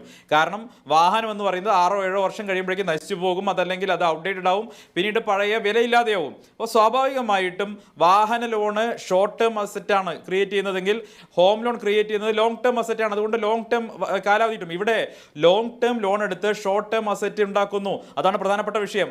ഉദാഹരണത്തിന് ഇപ്പോൾ സ്കൂളുകൾ ഹൈടെക് ആക്കുന്നതിനെ കുറിച്ച് പറഞ്ഞു. അത് പറഞ്ഞാൽ ഞങ്ങൾ സ്കൂളുകൾ ഹൈടെക് ആക്കുന്നതിന് എതിരാണ് എന്ന രീതിയിൽ പറയും. സ്കൂളുകളൊക്കെ ഹൈടെക് ആക്കണം, കേന്ദ്ര സർക്കാർ നല്ല രീതിയിൽ അതിനെ സപ്പോർട്ട് ചെയ്യുന്നുണ്ട്, പ്രൊമോട്ട് ചെയ്യുന്നുണ്ട് എന്നുള്ള വസ്തുതയാണ്. ഇവിടെ ഇത്തരത്തിലുള്ള പദ്ധതികൾ ഇൻവെസ്റ്റ് ചെയ്യുന്ന സമയത്ത് എങ്ങനെയാണ് റവന്യൂ ജനറേറ്റ് ചെയ്യുക എന്നുള്ള കാര്യത്തിൽ കൂടി മറുപടി പറയണം. റവന്യൂ ജനറേറ്റ് ചെയ്യാത്ത ഷോർട്ട് ടേം അസറ്റുകൾ ക്രിയേറ്റ് ചെയ്യുന്ന പദ്ധതികളിൽ എങ്ങനെയാണ് ഇങ്ങനെ ലോങ് ടേം ലോണുകൾ എടുത്ത് ഇൻവെസ്റ്റ് ചെയ്യാൻ സാധിക്കുന്നത്? അതൊരു പ്രധാനപ്പെട്ട പ്രശ്നമാണ്. രണ്ടാമത്തെ കാര്യം, ഈ മസാല ബോണ്ടുമായി ബന്ധപ്പെട്ട വിഷയം കേരളത്തിൽ ആദ്യമായി ഉയർത്തിക്കൊണ്ടുവന്ന ആൾ ഞാനാണ്. അന്ന് തന്നെ ഞാൻ പറഞ്ഞിരുന്നു, ഇത് SNC ലാവലിനുമായി ബന്ധപ്പെട്ട കമ്പനിയാണ് CDPQ എന്ന പെൻഷൻ കമ്പനി. നോക്കൂ, ഇവിടുത്തെ പെൻഷൻകാരുടെ ഫണ്ടൊക്കെ ഇൻഷുറൻസ് കമ്പനികളിൽ ഡെപ്പോസിറ്റ് ചെയ്യുന്നതിനെ എതിർക്കുന്ന ഇടതുപക്ഷം കാനഡയിലെ തൊഴിലാളികൾ അവിടുത്തെ പെൻഷൻ ഫണ്ടിൽ ഇൻവെസ്റ്റ് ചെയ്തത് ഇവിടെ വായ്പയായി കൊണ്ടുവരുന്നതിൽ വലിയൊരു വൈരുദ്ധ്യം ഉണ്ടല്ലോ. ഇവിടെ നേരത്തെ സൂചിപ്പിച്ചു, ചരടുകളില്ലാത്ത വായ്പകളെ കുറിച്ചൊക്കെ പറഞ്ഞു. ഇത്തരത്തിൽ ഉള്ള വാചോടോപങ്ങൾ നിരവധിയായി നടത്തിയിട്ടുള്ള തോമസ് ഐസക്കിനെ പോലെയുള്ള ആളുകൾ തന്നെ ഭരിക്കുന്ന സമയത്ത് അവരുടെ ഇടതുപക്ഷ നയങ്ങൾ മുഴുവൻ മാറ്റിവെച്ചുകൊണ്ട് ഇത്തരത്തിലുള്ള കാര്യങ്ങൾ കൊണ്ടുവരുന്നു. SNC ലാവലിനെ പിറകുവശത്തോടുകൂടി വീണ്ടും കേരളത്തിലേക്ക് പ്രവേശിപ്പിക്കുകയാണ്. ഇത് ലാവലിനുമായി നടത്തിയിട്ടുള്ള ഇടപാടാണെന്നുള്ളതാണ് പ്രധാനപ്പെട്ട വസ്തുത. ശരി, അങ്ങനെ നിരവധി ആരോപണങ്ങൾ ശ്രീ AM ആരിഫ്, താങ്കളുടെ മറുപടിയോടുകൂടി നമുക്ക് അവസാനിപ്പിക്കാം. എല്ലാ കാര്യങ്ങൾക്കും താങ്കൾക്ക് മറുപടി പറയാനുണ്ടെങ്കിൽ പറയുകയും ചെയ്യാം. ഇവിടുത്തെ ഒരു പ്രധാനപ്പെട്ട പ്രശ്നം സർക്കാരിനെ തന്നെ ഇത് പകരം വയ്ക്കുന്നു എന്നുള്ളതാണ്. ഇപ്പോൾ കിഫ്ബി യോഗത്തിൻ്റെ മിനിറ്റ്സും മറ്റുമൊക്കെ ഇപ്പോൾ പുറത്തുണ്ടല്ലോ. അവിടെ ചീഫ് സെക്രട്ടറിയും ധനകാര്യ സെക്രട്ടറിയും മസാല ബോണ്ട് ഇറക്കി വിദേശ ധനസമാഹരണം നടത്തുന്നതിനെ എതിർത്തിരുന്നു എന്ന കാര്യം ഇന്നിപ്പോൾ ധനമന്ത്രി തന്നെ സമ്മതിക്കുന്നുണ്ട്. അദ്ദേഹം പറയുന്നത് അതിലെ സ്വതന്ത്ര മെമ്പേഴ്സ് പക്ഷേ ഇക്കാര്യത്തിൽ അനുകൂലമായ നിലപാടെടുത്തത് നമുക്കൊരു ഇൻ്റർനാഷണൽ എക്സ്പോഷർ ഉണ്ടാവുമല്ലോ എന്നൊക്കെ നിലപാടെടുത്തു. നോക്കൂ, ഇവിടെ നമ്മുടെ സംസ്ഥാന ഭരണവുമായി ബന്ധപ്പെട്ട കാര്യങ്ങളിൽ നമ്മുടെ മന്ത്രിസഭയ്ക്കോ മുഖ്യമന്ത്രിക്കോ പോലും എന്താണ് റോൾ എന്ന ചോദ്യം കൂടി ഉയർത്തുന്ന ചില കാര്യങ്ങൾ ഇതുമായി ബന്ധപ്പെട്ടിട്ടുണ്ട്. ഈ ഭരണം എന്നുള്ളത് കിഫ്ബിയെ ഏൽപ്പിച്ചാൽ എങ്ങനെ ശരിയാകുമെന്ന ചോദ്യമാണ്, ശരിയായ രാഷ്ട്രീയ ചോദ്യമാണ് നമ്മുടെ പാനലിസ്റ്റുകൾ ഉയർത്തിയത്. അല്ല, നിങ്ങളിപ്പോൾ 5 പേര് ഉയർത്തിയതിലെ കൺക്ലൂഷൻ മാത്രമേ ഉള്ളൂ. അഭിലാഷ് അവസാനത്തെ പോയിന്റ് അല്ലേ ഉള്ളൂ കൺക്ലൂഡ് ചെയ്യുന്നത്. ബാക്കി എല്ലാവരും പറഞ്ഞതിന് മറുപടി പറയണ്ടേ? ബാക്കി എല്ലാവരും പറഞ്ഞതിന് മറുപടി പറയാനുള്ള സമയം എനിക്കിനി അവശേഷിക്കുന്നുണ്ടോ? ഇപ്പം തന്നെ 9:54 ഇനി ആകെ ഇനി നിങ്ങളുടെ നിശ്ചിത സമയമുണ്ടെങ്കിൽ മാക്സിമം എനിക്ക് തന്നാൽ തന്നെ 6 മിനിറ്റ് കൂടി തരാൻ പറ്റത്തുള്ളൂ. അതിൽ കൂടുതൽ തരാൻ പറ്റത്തില്ലല്ലോ. അതുകൊണ്ട് നമുക്കിതെല്ലാം പറഞ്ഞു തീർക്കാൻ പറ്റുമോ? അപ്പോൾ ഈ ഗവൺമെൻറ് പിന്നെ ജോസഫ് മാത്യു പറഞ്ഞത് പിന്നെ UDF ഗവൺമെൻറ്റിനെ എന്താ പറയുക, ഗവൺമെൻറ് 1ഉം 2ഉം ആയിട്ട് അങ്ങനെയാണോ? ഭക്ഷണം, പാർപ്പിടം, ആരോഗ്യം, വിദ്യാഭ്യാസം, തൊഴിൽ, സാമൂഹ്യക്ഷേമം, പശ്ചാത്തല വികസനം, ഈ 7 രംഗങ്ങളിൽ ഉമ്മൻചാണ്ടി സർക്കാരിനെയും അതിനു മുമ്പ് വരുന്ന UDF സർക്കാരിൻ്റെ സമീപനമാണോ ഈ LDF സർക്കാരിന്? ദേശീയവും അന്തർദേശീയവുമായിട്ടുള്ള എല്ലാ റേറ്റിംഗ് ഏജൻസികളും എല്ലാ നിരീക്ഷണ സംവിധാനങ്ങളും ഈ ഏറ്റവും ഒടുവിലെ ഡോക്ടർ കസ്തൂരി രംഗൻ്റെ ഡെവലപ്മെൻറ്റ് അഫയേഴ്സ് ഉൾപ്പെടെ, ഇന്ത്യ ടുഡേ ഉൾപ്പെടെ, അതുപോലെ തന്നെ റിസർവ് ബാങ്ക് ഓഫ് ഇന്ത്യ കഴിഞ്ഞ 6-ാം തീയതിയിലെ ഇന്ത്യൻ എക്സ്പ്രസ് പത്രത്തിൽ ടോപ്പിൽ വാർത്തയാണ്, ഫ്രണ്ട് പേജിലെ ടോപ്പ് വാർത്തയാണ് റിസർവ് ബാങ്ക് ഓഫ് ഇന്ത്യയിലെ കേരളത്തെ അപ്രീഷിയേറ്റ് ചെയ്യുന്ന വാർത്ത. അങ്ങനെ തുടങ്ങി ഇൻ്റർനാഷണൽ ലെവലിലുള്ള നിരവധിയായ ഓർഗനൈസേഷൻസ് എല്ലാം ഈ 7 രംഗങ്ങളിലും ഭരണ മികവിൽ 1ാമത് എന്ന് കണ്ടെത്തിയിട്ടുള്ളൊരു സർക്കാരാണ് ഈ സർക്കാർ. ആ സർക്കാരിനെ കുറിച്ചാണ് നിങ്ങൾ ഇങ്ങനെ അവഹേളിക്കാനും ആക്ഷേപിക്കാനും ശ്രമിച്ചുകൊണ്ടിരിക്കുന്നത്. ഭരണ മികവിൽ 1ാമത് എത്തിയിരിക്കുന്നത് ഈ നിതിൻ ഗഡ്കരി ഇപ്പോൾ പറഞ്ഞല്ലോ, സെൻട്രൽ ഗവൺമെൻറ്റിനെ പിണറായി പ്രശംസിച്ചു എന്ന്. എന്തായിരുന്നു നിതിൻ ഗഡ്കരി കഴിഞ്ഞ ഭാരത്മാല റോഡുകൾ ഉദ്ഘാടനം ചെയ്തുകൊണ്ട് പറഞ്ഞത്? എന്താ നിതിൻ ഗഡ്കരി പറഞ്ഞത്? നമ്മളെല്ലാം കണ്ടതല്ലേ ടി വിയിലൂടെ. എന്താ പറഞ്ഞത്? ഈ ഗവൺമെൻറ്റിൻ്റെ ഇച്ഛാശക്തിയാണ് അദ്ദേഹം പ്രശംസിച്ചത്. പിണറായിയാണ് അദ്ദേഹം പേരെടുത്ത് പ്രശംസിച്ചത്. അതിനുള്ള ഇച്ഛാശക്തിയുള്ള ഒരു ഗവൺമെൻറ് എന്നാണ് പറഞ്ഞത്. എന്താ സന്ദീപ് വാര്യർ അത് കേട്ടില്ലേ? അത് കേൾക്കട്ടെ അല്ലേ എങ്ങനെയാണ് ഈ ഗവൺമെൻറ്റിനെ പ്രശംസിച്ചതെന്ന്? സുരേന്ദ്രൻ പറഞ്ഞല്ലോ, ഗെയിൽ പൈപ്പ് ലൈൻ പദ്ധതി നടപ്പിലാക്കാമെങ്കിൽ പറയാം, ആണത്തമുള്ള കെൽപ്പുള്ള ഒരു ഗവൺമെൻറ്റാണ് ഈ ഗവൺമെൻറ് എന്ന് ഞാൻ പറയാം, വിശേഷിപ്പിക്കാമെന്ന് പറഞ്ഞത് മറന്നുപോയോ? ഇപ്പോൾ ഇതാ ഒന്ന് പറഞ്ഞേ കേൾക്കട്ടെ, അന്തസ്സോടുകൂടി പറയട്ടെ അതിനുള്ള ഇച്ഛാശക്തിയുള്ള ഗവൺമെൻറ്റാണിതെന്ന്. അപ്പോൾ ഓരോ രംഗങ്ങളിലും നമ്മൾ ഇതുപോലെയാണോ COVID-19 നേരിടാൻ ഇപ്പോഴും ഭക്ഷ്യധാന്യ കിറ്റുകൾ കൊടുത്തുകൊണ്ടിരിക്കുകയാണ് കേരളത്തിൽ. അതുപോലെ ഈ 2 ലക്ഷം ഇപ്പോൾ നിങ്ങൾ വടക്കാഞ്ചേരിയിലെ ഫ്ലാറ്റിൻ്റെ 10-20 വീട് വെക്കുന്നതിൻ്റെ ഫ്ലാറ്റിൻ്റെ വിട്ട് കഴിഞ്ഞാൽ 2.25 ലക്ഷം പേർക്ക് വീട് വെച്ച് കൊടുത്തതിൻ്റെ ക്രെഡിറ്റ് നിങ്ങൾ ആർക്കും കൊടുക്കത്തില്ലേ? ഈ സർക്കാർ അവകാശപ്പെട്ടതല്ലേ? അതെന്താ തരാത്തത്? അങ്ങനെ ഓരോന്നെടുക്കും നിങ്ങൾ. കേരളത്തിലെ മുഴുവൻ ആശുപത്രികളിൽ വന്ന മാറ്റങ്ങൾ നിങ്ങൾ എടുക്കുക. ശരി, ഓരോ രംഗത്തും വന്നിട്ടുള്ള മാറ്റങ്ങളും ഇതെല്ലാം ഇപ്പോൾ പ്രേമേന്ദ്രൻ പറഞ്ഞ പോലെ ഇപ്പോൾ നമ്മൾ വിഴിഞ്ഞം പ്രോജക്റ്റ് പ്രത്യേക പ്രോജക്റ്റ്, പിന്നെ നമ്മുടെ പിന്നെ കൊച്ചി മെട്രോയ്ക്ക് ഒരു പ്രോജക്റ്റ്, അതുപോലെ തന്നെ ഇങ്ങനെയാണോ ഈ പ്രോജക്റ്റുകളെല്ലാം വരുന്നത്? കോമൺ പ്രോജക്റ്റുകളെല്ലാം വരികയല്ലേ? വിദ്യാലയങ്ങൾ എടുക്കുന്നു, അതുപോലെ ആശുപത്രികൾ എടുക്കുന്നു, ഇതിനെല്ലാം സ്പെഷ്യൽ പർപ്പസ് വെഹിക്കിൾ ഇങ്ങനെയാണോ എടുക്കാൻ പറ്റുന്നത്? അപ്പം നമ്മളൊരു പ്രത്യേക പ്രോജക്റ്റ് വെച്ച് പുറത്തുനിന്നില്ല വായ്പ എടുക്കുന്നത് എടുക്കാം. അതാണ് JBIC. അങ്ങ് കൂടി ഇരുന്ന് അങ്ങ് മന്ത്രിയായിരിക്കുമ്പോഴല്ലേ നമ്മൾ ജപ്പാൻ കുടിവെള്ള പദ്ധതിക്ക് ജിക്ക പ്രോജക്റ്റ് എടുത്തത്? അങ്ങനെയൊക്കെ നമ്മൾ പൈസ എടുത്തിട്ടുണ്ട്, ചെയ്തിട്ടുണ്ട്. പൈപ്പെല്ലാം പൊട്ടി പോകുന്നതിനെ സംബന്ധിച്ച് അന്വേഷണം നടക്കേണ്ടതായിട്ടുണ്ട്. അത് വേറെ ഇരിക്കട്ടെ, ഞാനൊരു വിശദാംശങ്ങളിലേക്കൊന്നും പോകുന്നില്ല. അപ്പൊ ഇരിക്കട്ടെ. അപ്പൊ ഇത്തരത്തിൽ ഇപ്പൊ നിങ്ങൾ പറഞ്ഞത് ഇപ്പൊ 25,000 കോടി ഇന്നലെ മണിഞ്ഞാന്നുമൊക്കെ ഞാൻ മന്ത്രി ജി സുധാകരനുമായിട്ടുള്ള പരിപാടി 25,000 കോടി രൂപയാണ് ഡോക്ടർ ഐസക്ക് ഈ പൊതുമരാമത്ത് വകുപ്പിന് തന്നത്. അതിന്റെ സ്കൂട്ടറിന് നടത്തുന്നതും അത് നടത്തുന്നതും AS കൊടുക്കുന്നതും TS കൊടുക്കുന്നതും എല്ലാം ചെയ്യുന്നുണ്ട്.